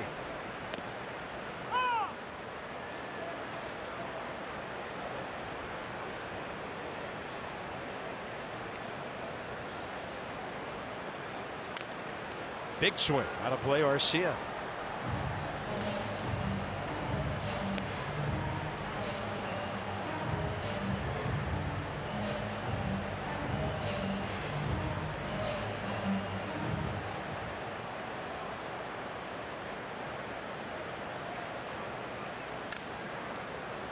Zimmerman to his right. Hits Gio, but it's behind him. And now with the ball just sitting there, Arcia keeps going. And he's got a little league double here. Gio was sprinting for the bag, and Ryan's throw just caused him to have to reach back a little bit, and then good base run. Well, let's look at the play again. I gotta see this one more time. So great play by Ryan on his belly, keeping it in there. I think that was a good enough feed. Gio will tell you he might have taken his eye off the ball a little bit. So this happens, but the ball laying there and the guy going to second shouldn't. And I think all those guys around it will tell you that. And is Gio okay? Maybe that's why he didn't go for the ball. They posted a hit for Arcia.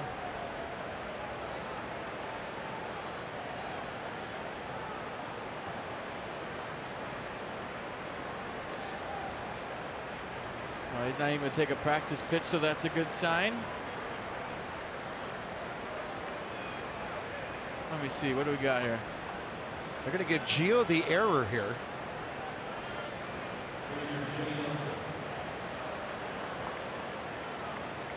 See, I didn't see anything, and that whole not getting the ball thing is why Arcia got to second base. Base hit, E1. Runner at second, with 1 out for Jimmy Nelson, who has 4 hits this year and 2 RBIs.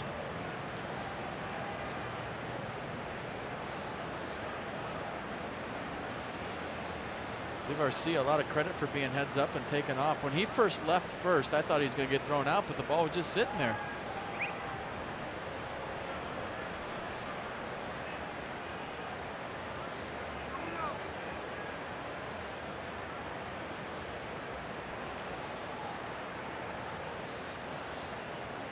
By the way, Mark Zuckerman of MASNsports.com reporting that Eric Fetty will get the start this weekend.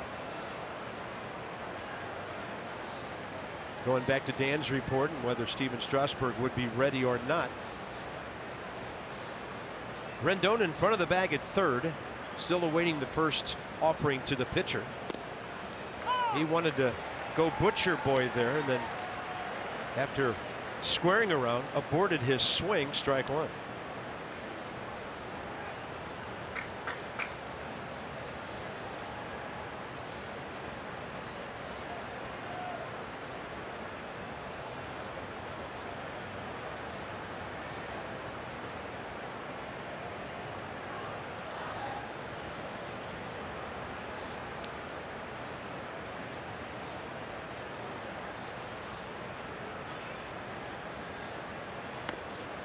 Big curve for the swing and miss.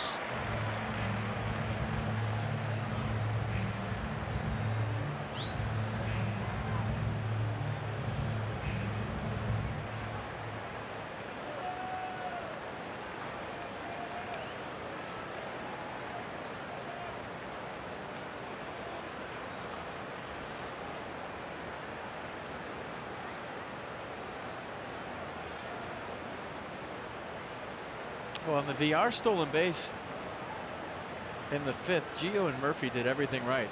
They kept them close. They threw behind them a couple of times. And then he got a bad jump. So Gio trying to do the same thing here. Runner going, swing and a miss, and another steal of third. Arcia there with 2 outs. The odd stat of the night, 3 stolen bases for Milwaukee, third base every time. Yeah, according to my stats, that's 57, 58, and 59 since the start of the 2016 season. They love to steal third.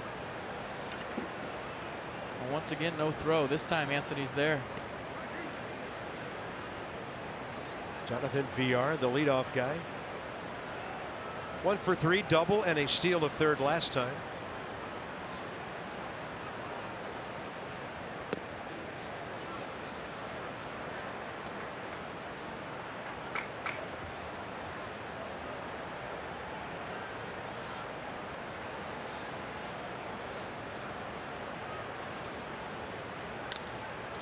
And this one out to left center. Over to his right, Goodwin.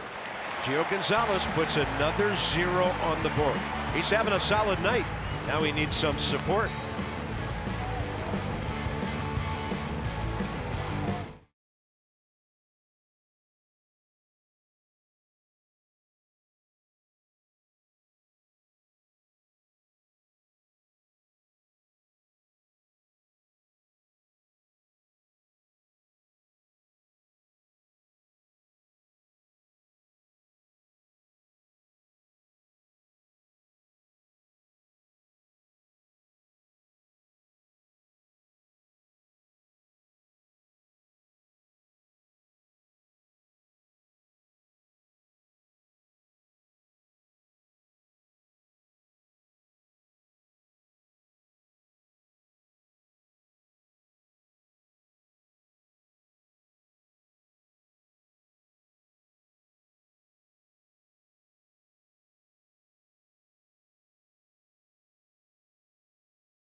Up in the bottom of the 7th, and that's trying to get something going. Saturday 29th, there'll be something going from the ballpark. It's ladies' night. Take part in pregame panel discussions on women in baseball. It's featuring Nats female executives. You can enjoy drink specials and take home a Nats wine charm set. Plus, one lucky fan will win a trip to the MGM in Las Vegas. I'm in. Visit nationals.com/special ticket. Ryan Zimmerman 0 for 2. Jimmy Nelson all night long's been averaging about 13 pitches per inning. So here's number 80, strike 1. And it's strike number 60.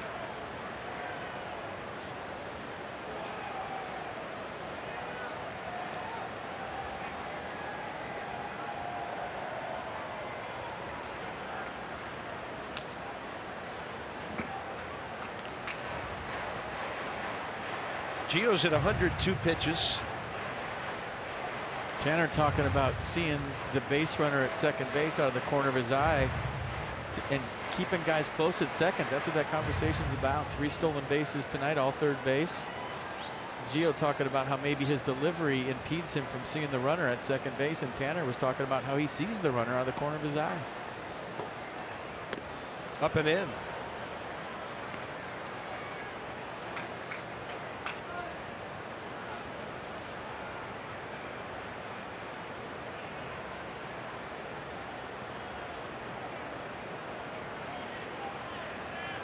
Got it going on tonight. Nats trying to disrupt him here. 3rd time around the order. Zimmerman out to short. Picked off by Arcia. This does not look like a ball club that had lost 7 of 8 before this series. Oh, Ryan hit it hard last time to second, this time to short, and you got a pitcher throwing strikes, working fast. Check out the snow cone action. He's fully extended. The ball almost got out of his glove. Then the spin move. The 3/4 sling to first base to get Ryan easily. So nice play by the Brewers shortstop. Lots of range going into center field for the first out here in the 7th.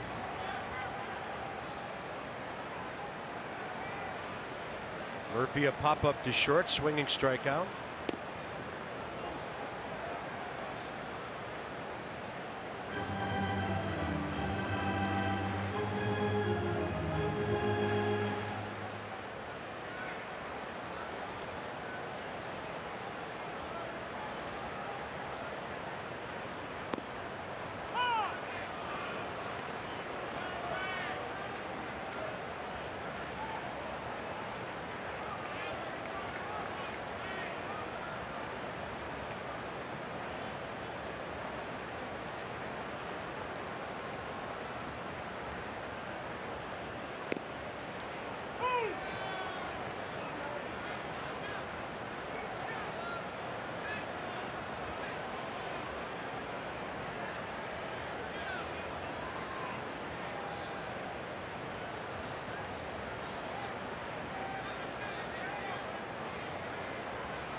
Murphy to right, launching one deep.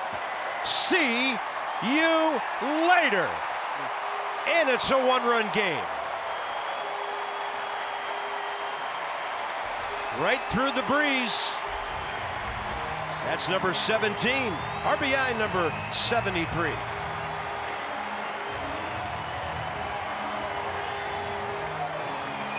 It looked like he made the adjustment. I was just telling the truck before that pitch, his chest was more upright, not hunched over like it was the at-bat before. And what does he do? He goes deep to make it a 1-run ball game.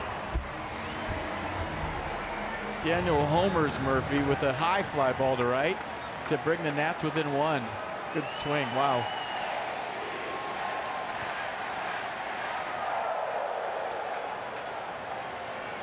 Rendon lined out hard up the middle last time.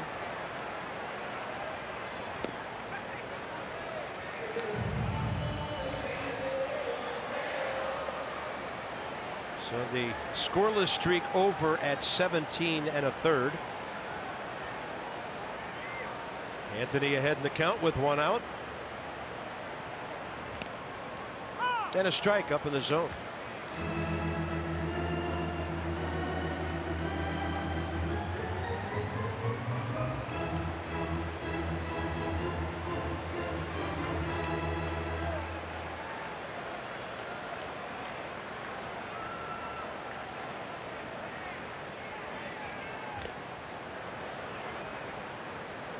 I mean, he was a little more upright with his chest. It wasn't hunched over the plate as much as before. Go ahead and roll it, you guys. I need a draw. And watch him clear his hands to the inner half. Boom. That's just such a quick swing. Nothing to it. Lift up the heel and go. 2-1.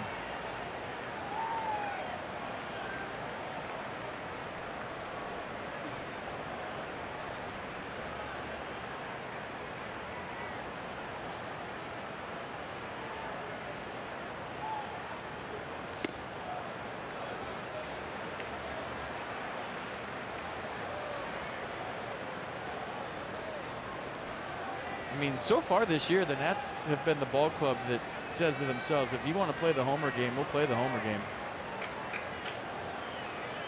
If you want to slug, we'll slug.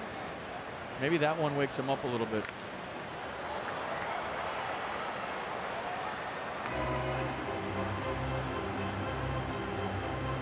Rendon's hit 20. That was number 145 for the Nationals.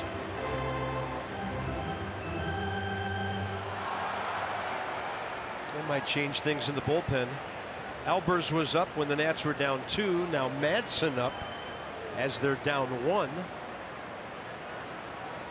Target away. Rendon fighting to get aboard.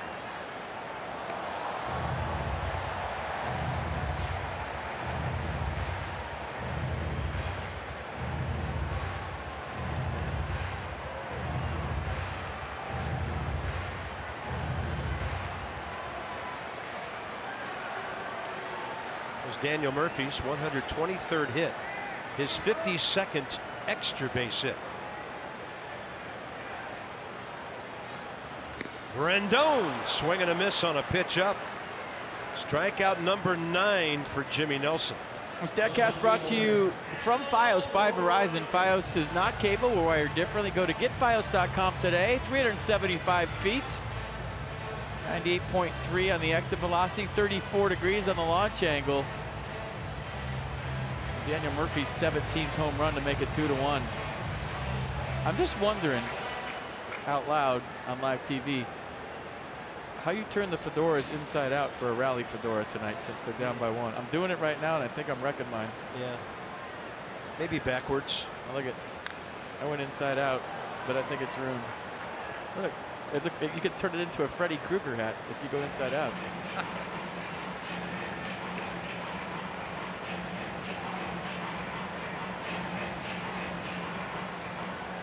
Do not get on the bus.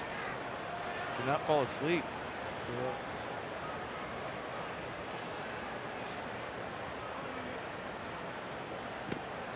Adam Lind takes one down. 1 ball, 1 strike.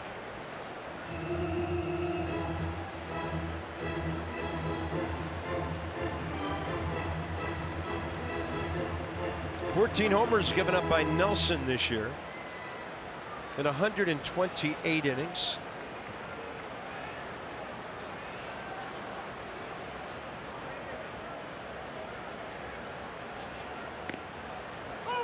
One and two. Brewers this year have lost more games that they were ahead in than anybody in baseball.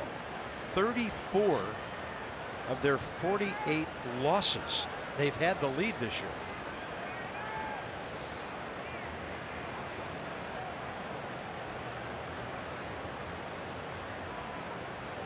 One and two. And Lind out ahead of it.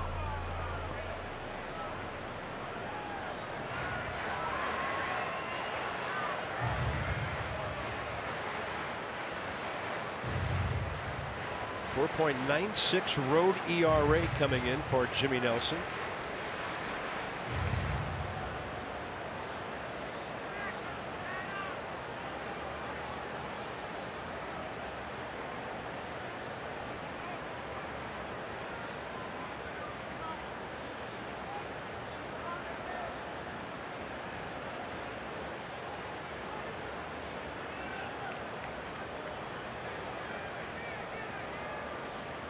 And Lind will strike out on some gas upstairs. 10 Ks for Nelson, but he gives up a long ball to Daniel Murphy. Up in the breeze. Wynn tried to stop it. Daniel had enough, and it's a 2-1 game into the 8th.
The telecast is presented by authority of the Washington Nationals and may not be reproduced or retransmitted in any form. And the accounts and descriptions of this game may not be disseminated without the expressed written consent of the Washington Nationals. It has started. All the All-Star game gear. Daniel Murphy hopefully will be playing here in that Midsummer Classic. It's our Jiffy Lube pitching change as the Nats call on Ryan Madson. Choose a winning team for your vehicle. Jiffy Lube for value and convenience. JiffyLubeDC.com. And for the 36-year-old right-hander, at least with the Nats, his 4th appearance, no runs on a couple of hits in 3 innings so far.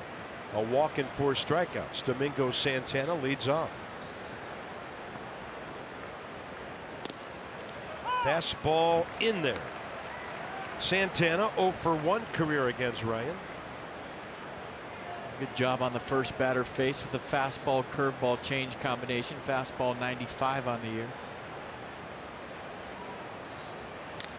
Breaking ball hit right up the middle.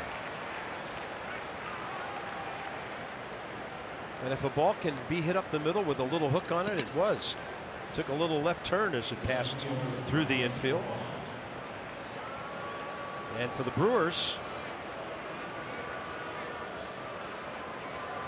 leadoff hit in the 8th with Braun and Shaw coming up.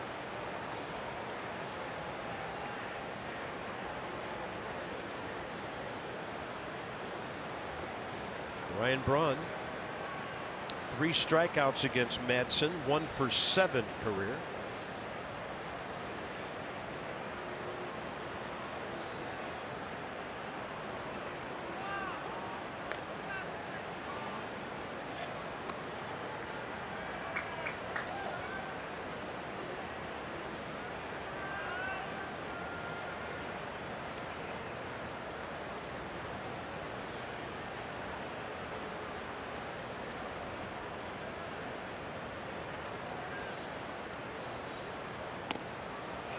Well, a good late sink on that 96. Did you see him get on top of that ball and the bottom drop out at the end? Nissan will show it to you again. Watch him get on top and the late movement under the bat at 96.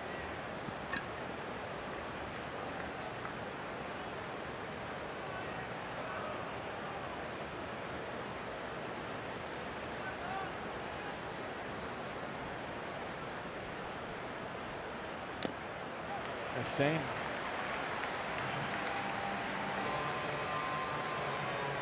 You get on the side of that pitch, it's just just a small difference where your fingers are on the ball. It runs into the right-hander, but if you stay on top with his long limbs and how tall he is, you get that true sink. That's a true sinker going down versus running in.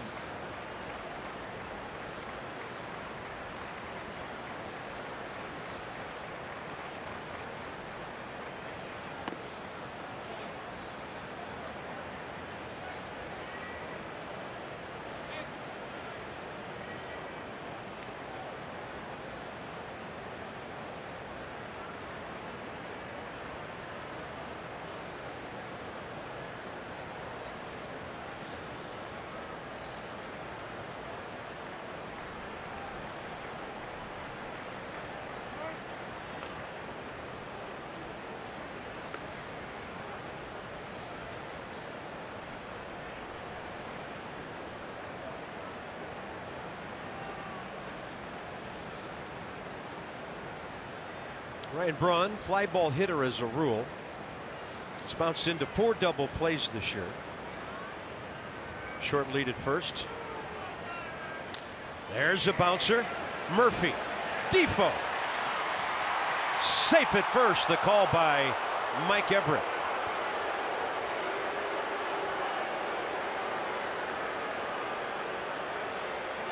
Crowd didn't like it. Chris Spire on the horn. Looks safe to me from way up here. We'll see it again together. The chopper took a little long to develop. Watch that big hop right there. Murph with the shuffle, the backhand feed. Defoe with the exchange.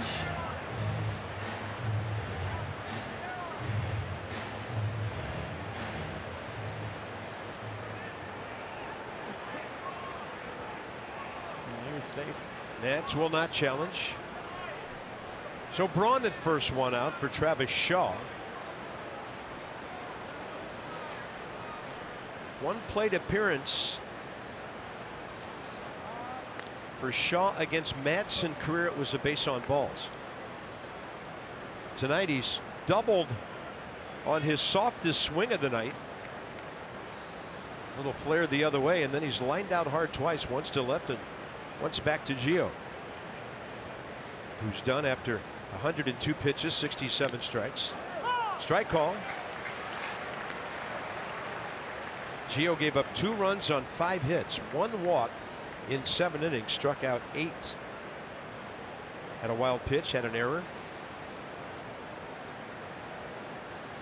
This would be a good night to get him a no decision at home.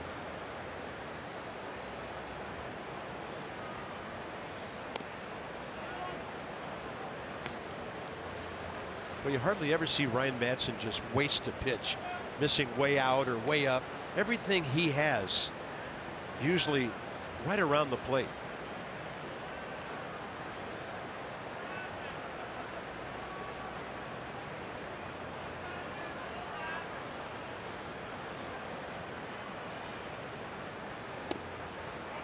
I'm noticing a high leg kick, though.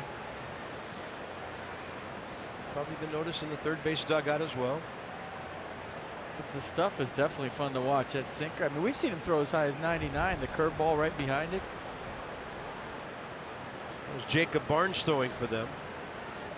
Jason Worth saying what a great teammate he was in Philadelphia and how happy he is to have him over here.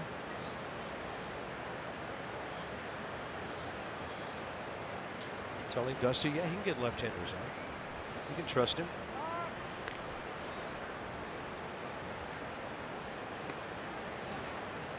Jimmy Nelson's at 99 pitches through 7. And the Brewers just did get Barnes working out there.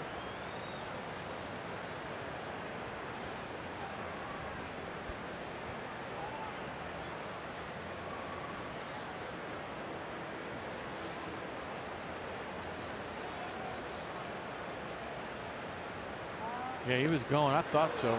You could just tell the way he took his lead. He tried to dig his spike in. He had a little lead going even before he threw over there. He was rolling. Yeah, Ryan Braun 6 out of 7 this year.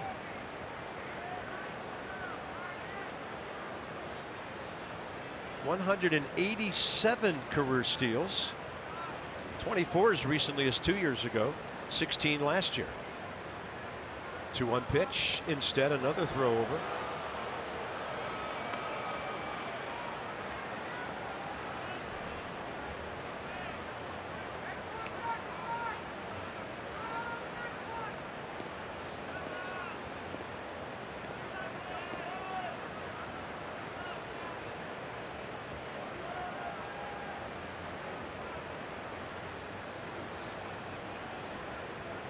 Shortened up.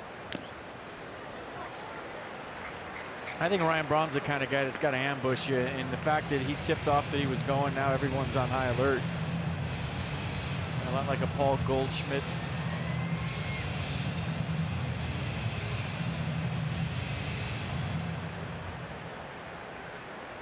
If you don't pay attention to them, they'll steal, but once you do, they won't.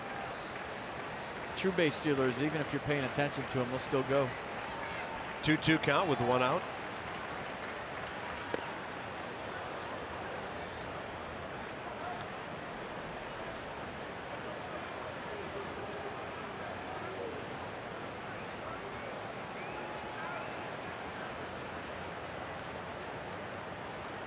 Jesus Aguilar waiting. Ryan Madsen.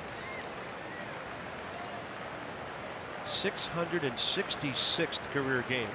His Nationals Park debut as one of the home guys. And Braun going with 1 out, pitches a strike, and that is a strike him out, throw him out, standing up, inning ending. Let's go to the bottom of the 8th, double play. He must have thought it was ball 4. Just stop running. Another scoreless inning for Madsen.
to the bottom of the 8th inning. Have you checked out Masson All Access yet? I did today. Sarah Perlman did a nice interview with Bob Carpenter on how Bob invented his scorebook. Follow Masson Nationals on Facebook, Twitter, YouTube, Instagram, and Snapchat for fun player Q&As, series previews, and so much more. Don't miss all of it on Masson Nationals social media. Jimmy Nelson has gone at least 7 times this year. He has 1 complete game against San Diego at home. He went 8 at home against the Dodgers. So he's pitching better on the road than he usually does. It'll be Wieters, a pinch hitter, and in the top of the order. Looks like Adrian Sanchez in the on-deck circle.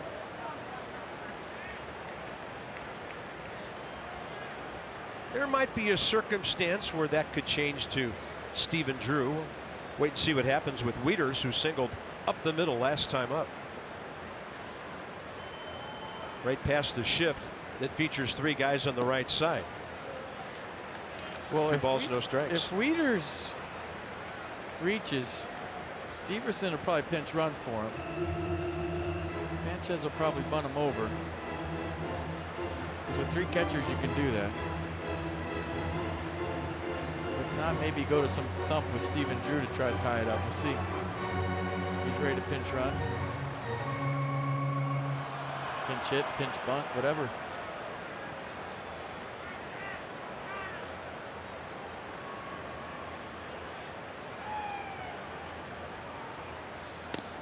Wieters takes it inside, 3-0. All right. Do you take here or do you swing? You're down by 1. Matt Wieters has pop. You'd love to have a leadoff guy on the bottom of the 8th and do all those things I was talking about. So tough decision, easy decision. What do you do right here if you're Dusty Baker?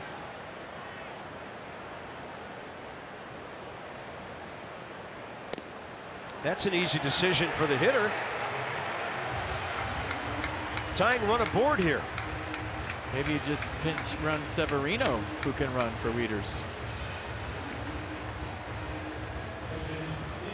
And he can come in and catch, so you use 1 guy for 2 moves.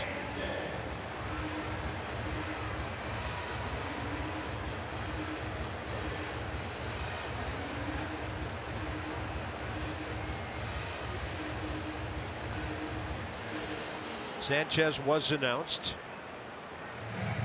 And then Severino ran for Wieters. And that'll do it for Jimmy Nelson, who goes 7 plus 1 hitter. And he just walked his first batter tonight.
Baseball on Masson, brought to you by visitannapolis.org.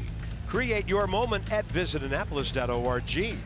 And by the Virginia Lottery. Look for the game of the summer, the Corvette and Cash Scratcher from the Virginia Lottery. Beautiful lights along the river tonight. Now the Nats looking to light up that scoreboard, get this thing tied, and take it from there against the Brewers, who have as I said earlier, have really lost a whole lot of leads this year. 27-year-old Jacob Barnes, 47th appearance, ERA just under 4. 35 hits in 44 innings. Yeah, big fastball, 97. Cutter slider thing, 47% of the time at 91, 2 pitches. First time around on all these pitchers for Adrian Sanchez.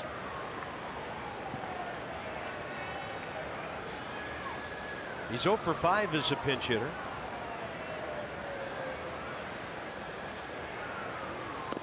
Offers to bunt, pulls it back, ball 1. It's so hard to deaden 98. And when you look at the corners crashing in right now at Sanchez, this is going to be tough. His best bet might be soft back to the pitcher just because they were right on top of him. And Severino has to get a big lead at first base to make it into second. They all know he's bunting, and here they come. Strike call. Didn't look comfy on that one.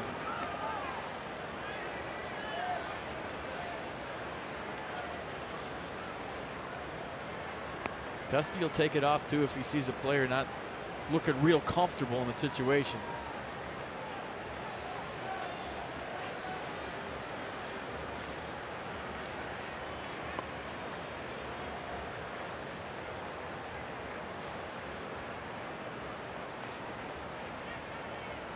Squared early, gets it down, the throw to second, they got him, and Sanchez safe at first. Manny Pena loves to throw the ball around. He's got 6 pickoffs this year, and some of them have been to second base, and he fired a bullet out there. Remember last night he came out of his squat to try to field the bunt. There wasn't bunted and went to the backstop, so you know he's anxious to get this. Watch him get out of the crouch quick.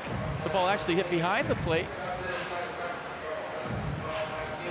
An easy decision. That wasn't Severino's fault. That ball just wasn't far enough away from the catcher. Nice play. Top of the order, Brian Goodwin. First time facing Jacob Barnes.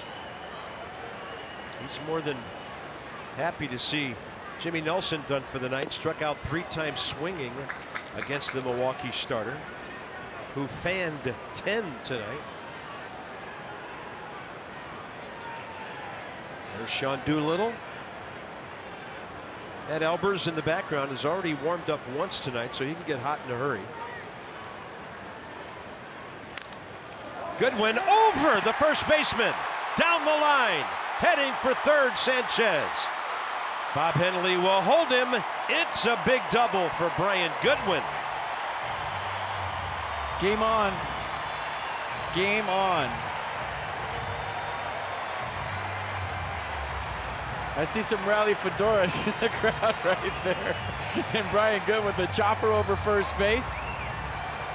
Look at that ball, just topspin right in front of the plate, over Aguilera's head. Second and third, 1 out, game on.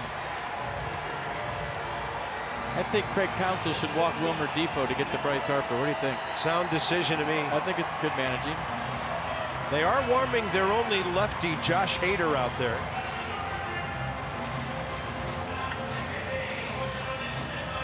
So the tying run 90 feet away with 1 out here in the 8th.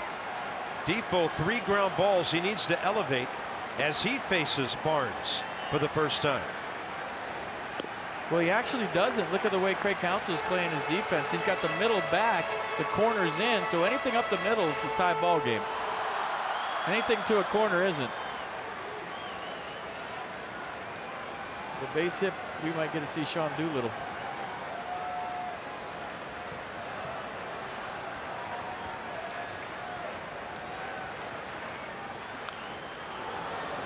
It's all right, that's where you're looking for it.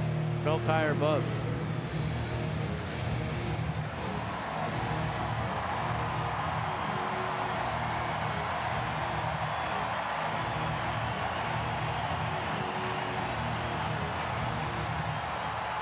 These fans have been waiting for offense all night long. Got a big run on the Murphy homer in the 7th. Wilmer Defoe, 11 runs batted in.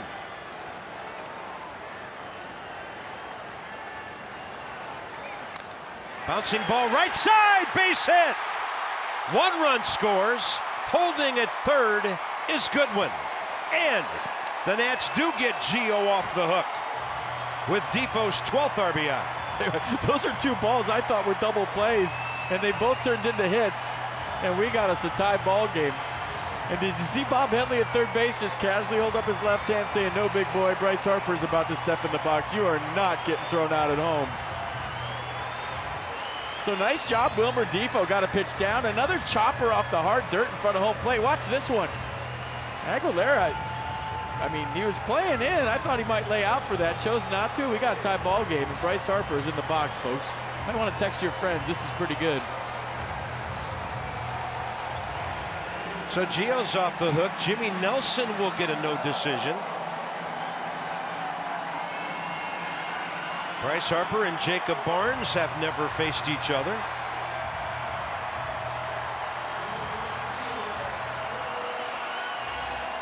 Big crowd, 35,296. A lot of them on their feet here, dying to see the Nats take the lead in the 8th. Hey, you could walk him if you're Craig Counsell right here. And is this what he's talking about? Is he going out to make a change? Yeah, he's going to get the lefty. So hold on, stay tuned. Bryce Harper up, tie ball game, bottom of the 8th. First and third, one out. Doesn't get much better than this. Left-hander Josh Hader, H-A-D-E-R. Hader versus Harper? Yeah, then the Nats have never faced this lefty. Drama, stay tuned.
Take on the left-hander Josh Hader, 23-year-old lefty from Millersville, Maryland, originally drafted by the Orioles out of high school out there at Old Mill High School. And for Milwaukee, this will be his 13th appearance. 7 hits in 17 innings so far. Yeah, fastball slider change. Fastball 94, 3/4 release. Bryce Harper looking for something up the drive. Here we go, folks. Everybody on their feet at Nats Park. Well, the first baseline is at least. And this guy is ready. He has had too many Pete's coffees, but he is ready. Just checked in from his job as a jackhammer operator to catch the last few innings here. Bryce 1 for 3, a long fly ball after the base hit in the first. That was to right, that fly, and then one to left. Likes to swing early in these situations. Didn't get anything to hit. Yeah, curveball 81 way out there. They have a right-hander, Jared Hughes, for Zimmerman warming. First things first, though, this lefty-lefty matchup.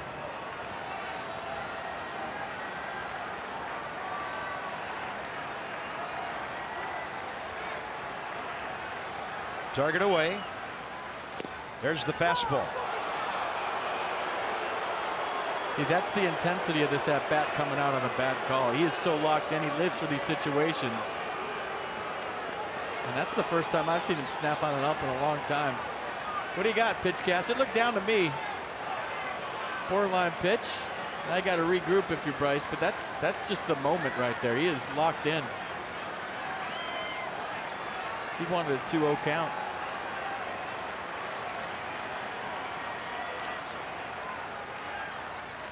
Gets the curveball and can't reach it.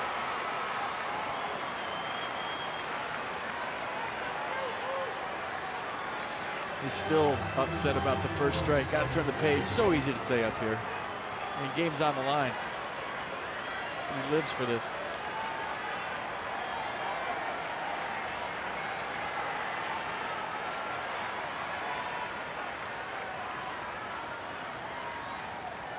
Swing and a miss on the fastball at 98. And Bryce Harper's been tossed. He slams down his bat, gets in Chris Siegel's face, and now he's going to further demonstrate where the strike zone is.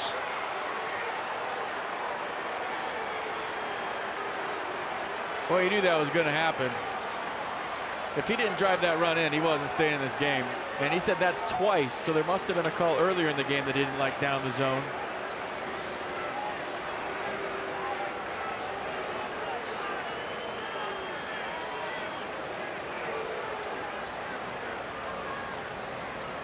Looks like Jared Hughes will be next for Milwaukee.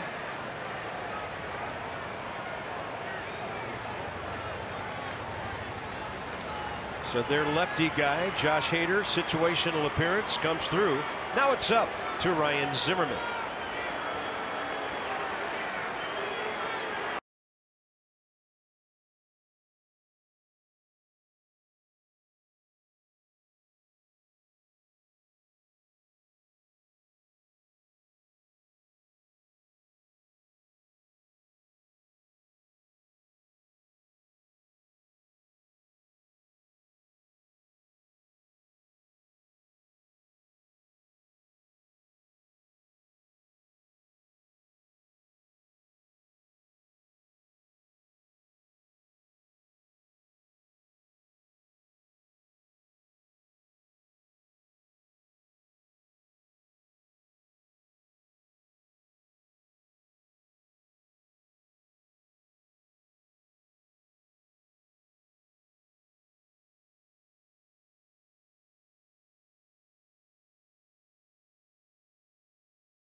One, and I was thinking it to myself, I didn't want to say it. Jinx, here's the knees. That's terrible. Here's the knees.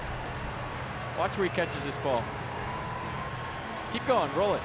Right there. I mean, that ball almost hits the dirt, so I got Bryce on that. Ideally, you can't let strike one affect your at-bat, but you know Bryce Harper and how intense he is, and you knew if he didn't get the run in, he was getting thrown out of this game. I thought it, I didn't say it, I didn't want to jinx it, but you knew it was going to happen.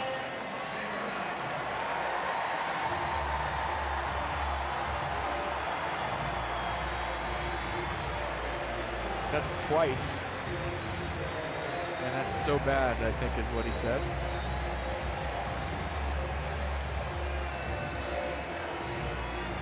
.32-year-old right-hander Jared Hughes from Milwaukee now. Ryan Zimmerman's faced him once with a strikeout. 44th game for this 32-year-old right-hander. And Nats don't have a lot of outfielders, so hopefully Ryan Zimmerman will get the job done right here. It could get squirrely. Inside.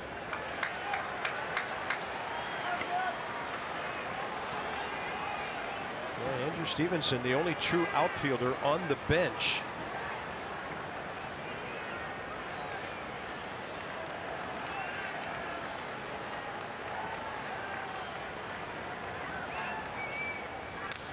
Zimmerman puts the Nats on top.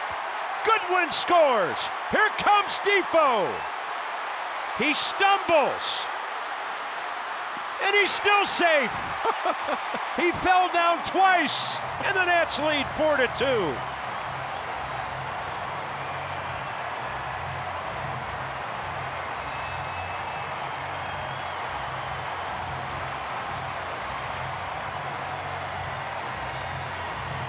Clutch.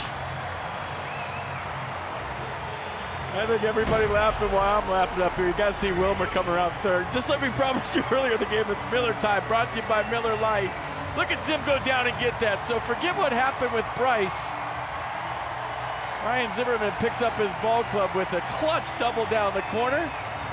And Wilmer's scoring easily.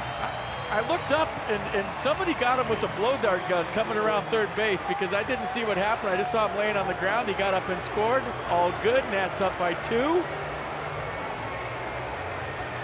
Yeah, and maybe the stumble caused the cutoff guy VR to double pump there. That was unusual. Yeah, I don't know. If he throws it, Wilmer may be out, but he didn't.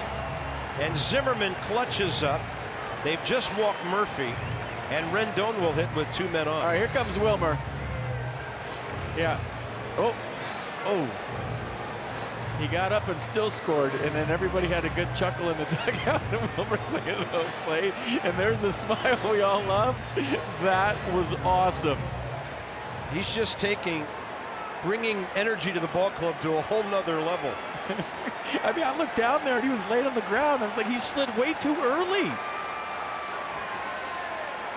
Anthony Rendon 0 for 3. 0 for 2 career against Jared Hughes. Those runs charged to the reliever Jacob Barnes, who gave up the hits to Goodwin and Defoe.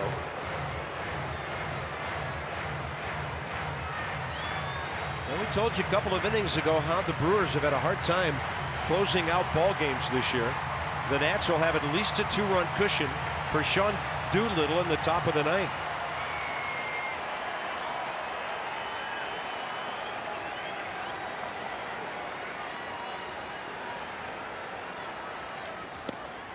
Front door breaking ball for a strike. Ryan Zimmerman has 69 runs batted in with that double. There's Doolittle, who's been ready for quite a while. As soon as the Nats tied the game, you knew he was coming in.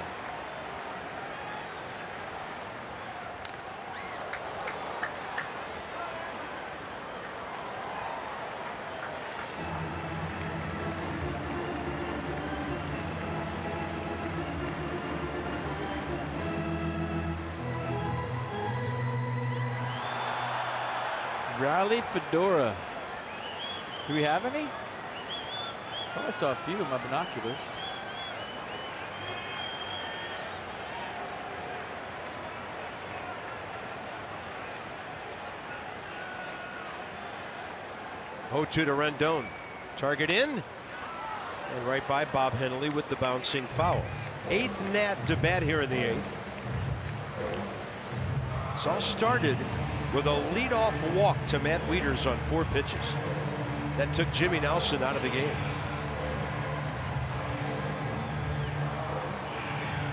How about Ryan? All heck breaking loose. Guys getting thrown out.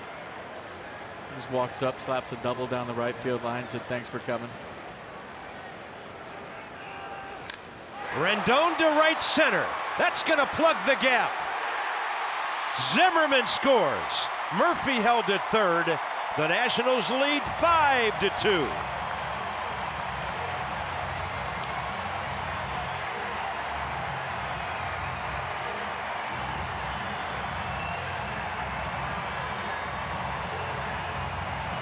So there's a lot of people that want Anthony Rendon to hit second. Dusty Baker's leaving him down the lineup to protect Daniel Murphy. So Craig Counsell made the right move, right? You got to walk Daniel Murphy. But if Anthony Rendon's hitting second, there's no way this happens. He wants him to be in a run-producing situation where he's driving in runs versus scoring runs. Yeah. And that is a perfect example of why Dusty Baker has kept Anthony Rendon hitting 6 behind Daniel Murphy. He's on pace for 100 RBIs. Exactly. He's right where he should be in this lineup. He said, who's going to protect Murph if I hit Rendon second? Here's Adam Lind, the 9th National to bat. Ball 1, and Pena scrambling for that.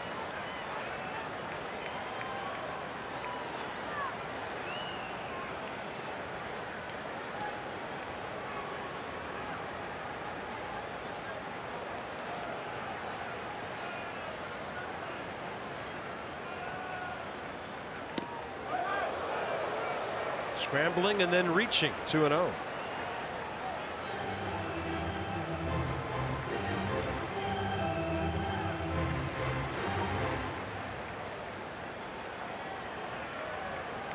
Adam Lind 1 for 3 career with an RBI and a walk.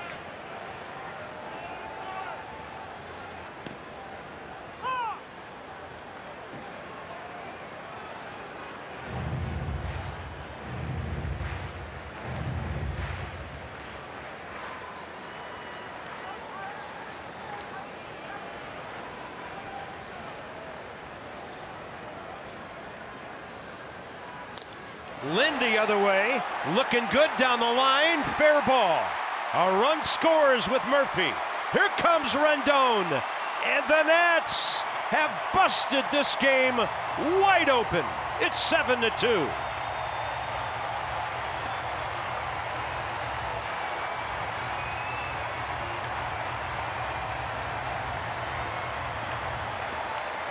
Oh yeah, Adam Lind 2 for 4.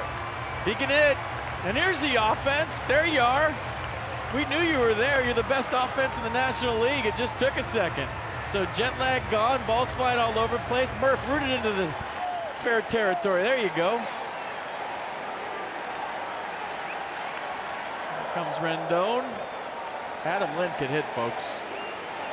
And how fun is this inning? Offense is cool. They're back. They weren't gone very long either.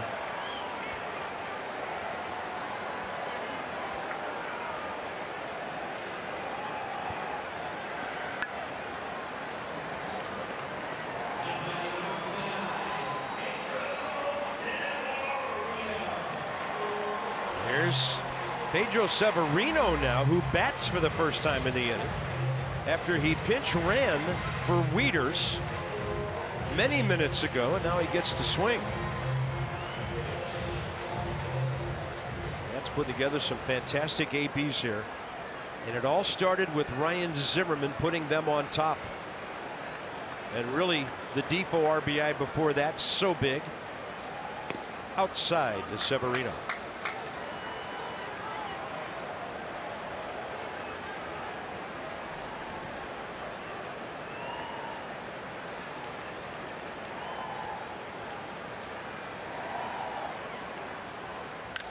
That ball is scorched to left, over the reach of Ryan Braun. Adam Lind coming in, and it's 8-2.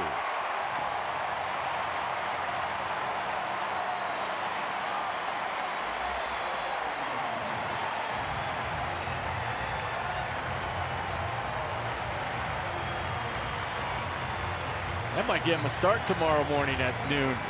Tomorrow afternoon at noon, whatever the heck time the game starts tomorrow. Beautiful swing.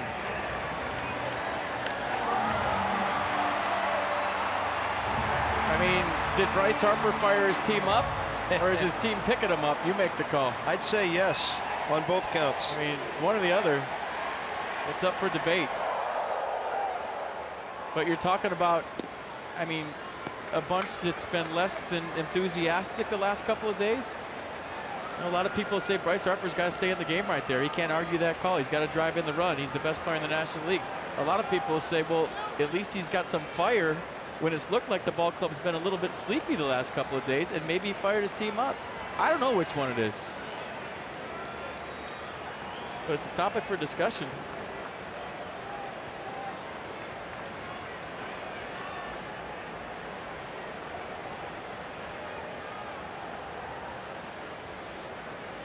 One and one to Sanchez.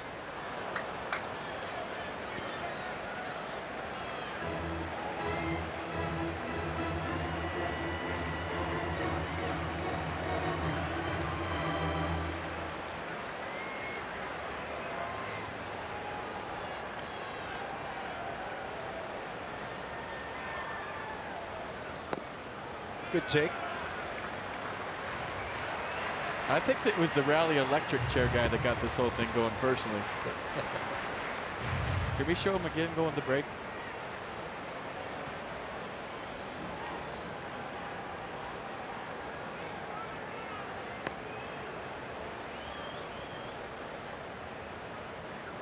Swing and a miss. An amazing 8th inning for the Nationals. Ryan Zimmerman got the Nats ahead, and then his teammates kept pouring it on. I mean, it's just so cool for this crowd to finally have something to cheer about in 2 days, and boy, did they come on strong. Rally electric chair dude. Way to go, bro.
Nationals 2-6-0 Milwaukee with a 6-hit, 7-run 8th inning.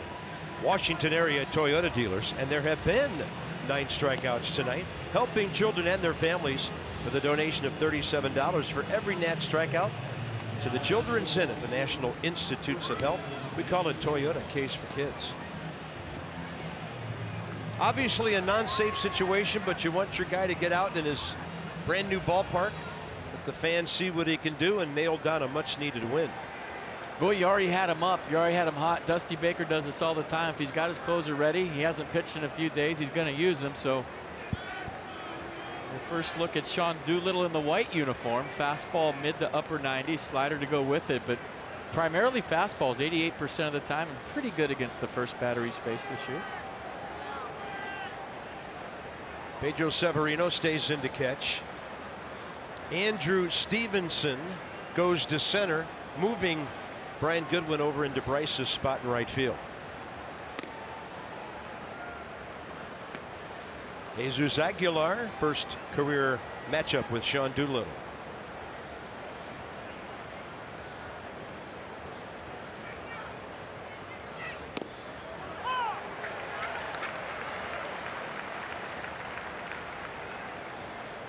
If you're scoring, Stevenson's in the number 3 spot.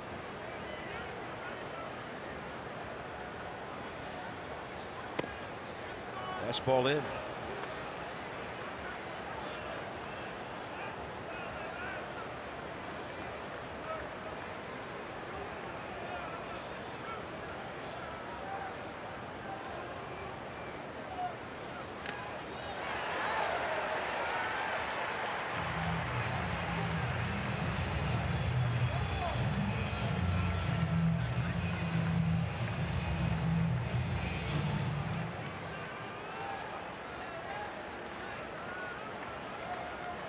Two balls, 2 strikes. There's one.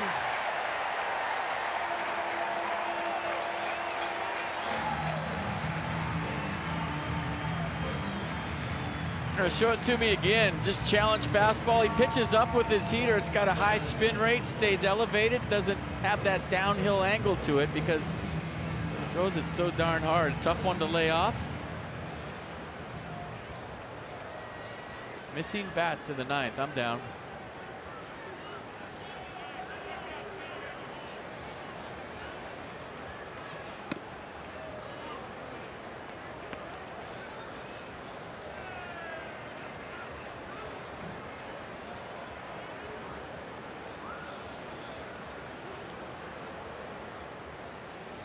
Manny Pena, an infield hit in 3 trips tonight.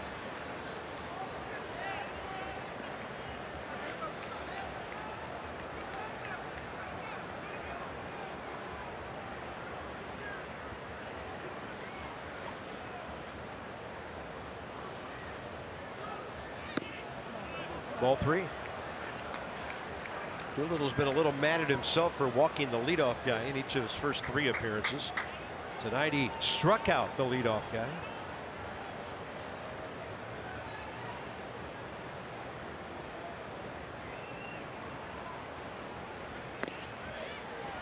Four-pitch walk.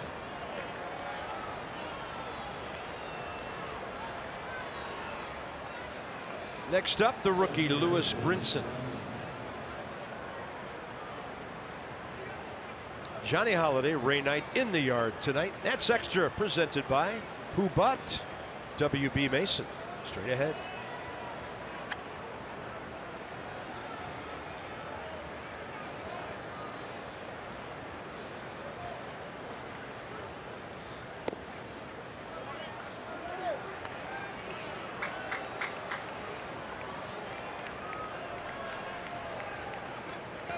Brinson 0 for 2 with a base on balls.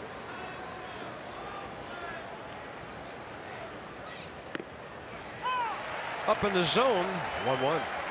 Sister Base Hits just sent me a text. She said, what an inning.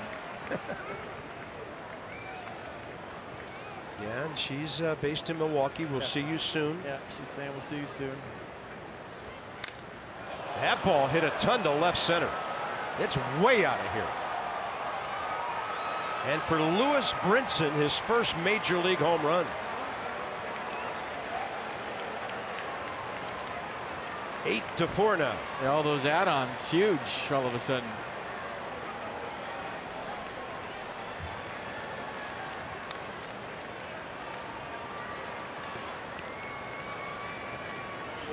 He's one of the young guys they got in the Jonathan Lucroy deal from Texas last year.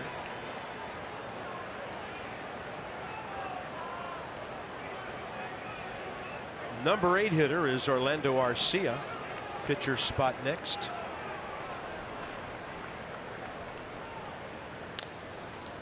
Base hit.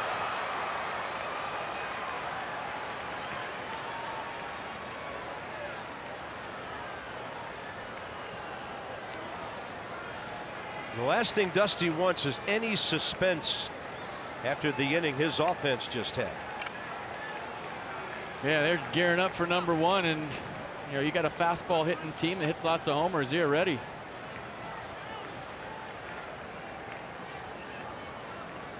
So the pinch hitter will be Hernan Perez.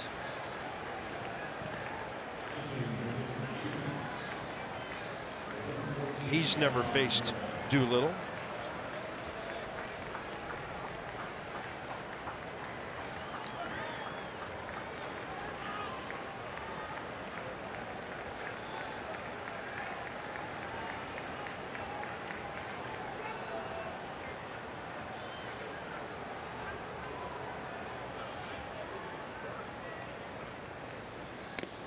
And the strike up in the zone, inside edge.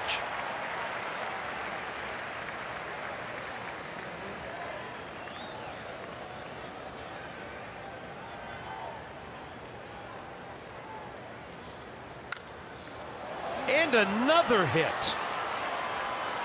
Heading for third is Arcia. He's going to be waved home by Ed Cedar. And now it's an 8-5 game with the tying run in the on-deck circle.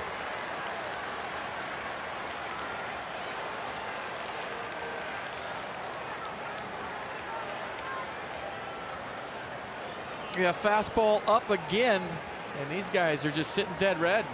I mean, I don't know if he's thrown a wrinkle in there yet. Told you, almost 90% fastballs, and he lives up in the zone. Usually gets it by guys, but not tonight. The Brewers are sitting fastball. That's all they're seeing.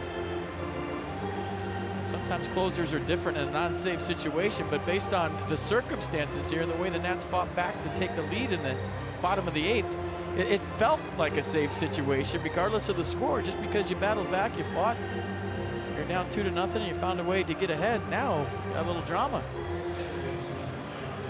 Yeah, he's got to get Jonathan Villar here because the power of Santana is on deck. So 4 consecutive base runners, walk, homer, single, double. Brewers back to the top of the order in what's now an 8-5 game.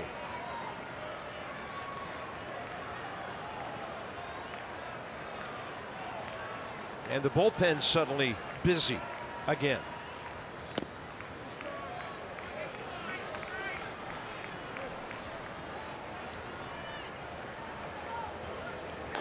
Matt Grayson, Matt Albers.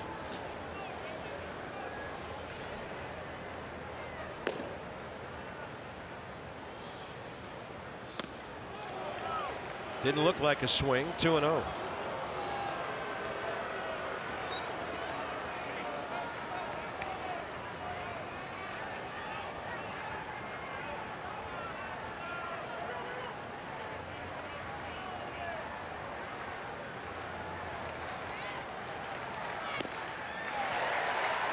Villar all in for the 2-0 heater.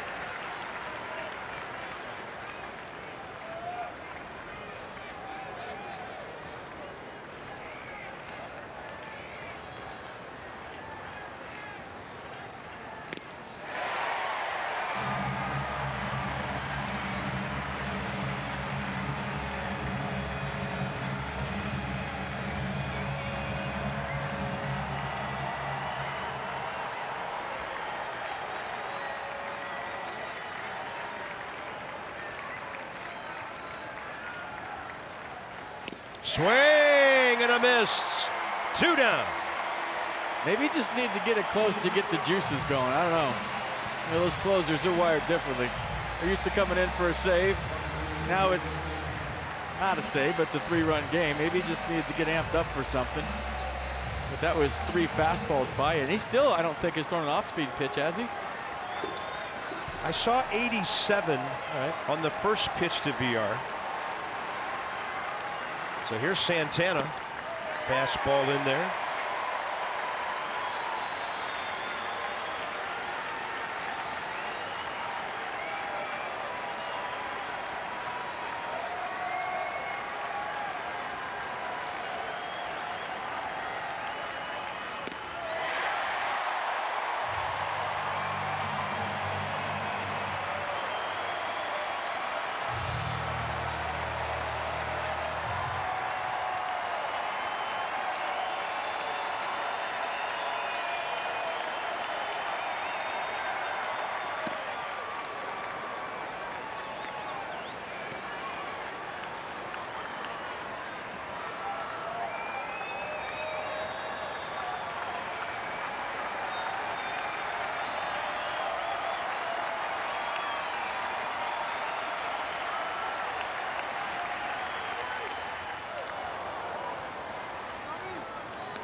Battling. For the Brewers' credit, they're dying hard. Yeah, they don't get cheated. This offense with 152 homers on the year. The Nats have 145 with Murphy's blast tonight. 2 heavyweights when it comes to offense in this series.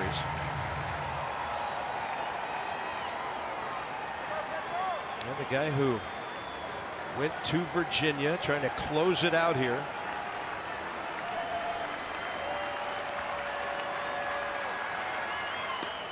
Ball goes right through Severino and over to third base is Perez.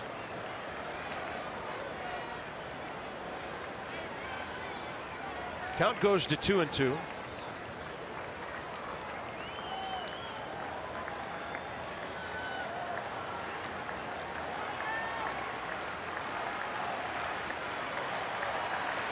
Ruled a wild pitch.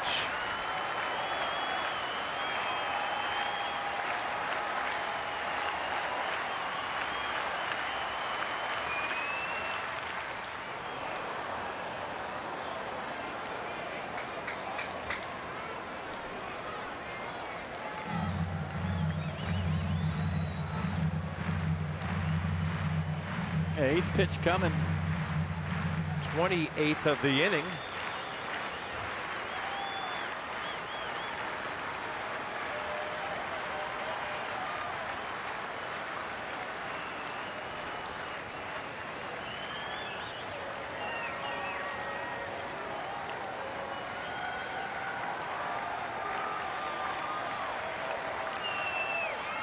Swing and a miss, and it's over.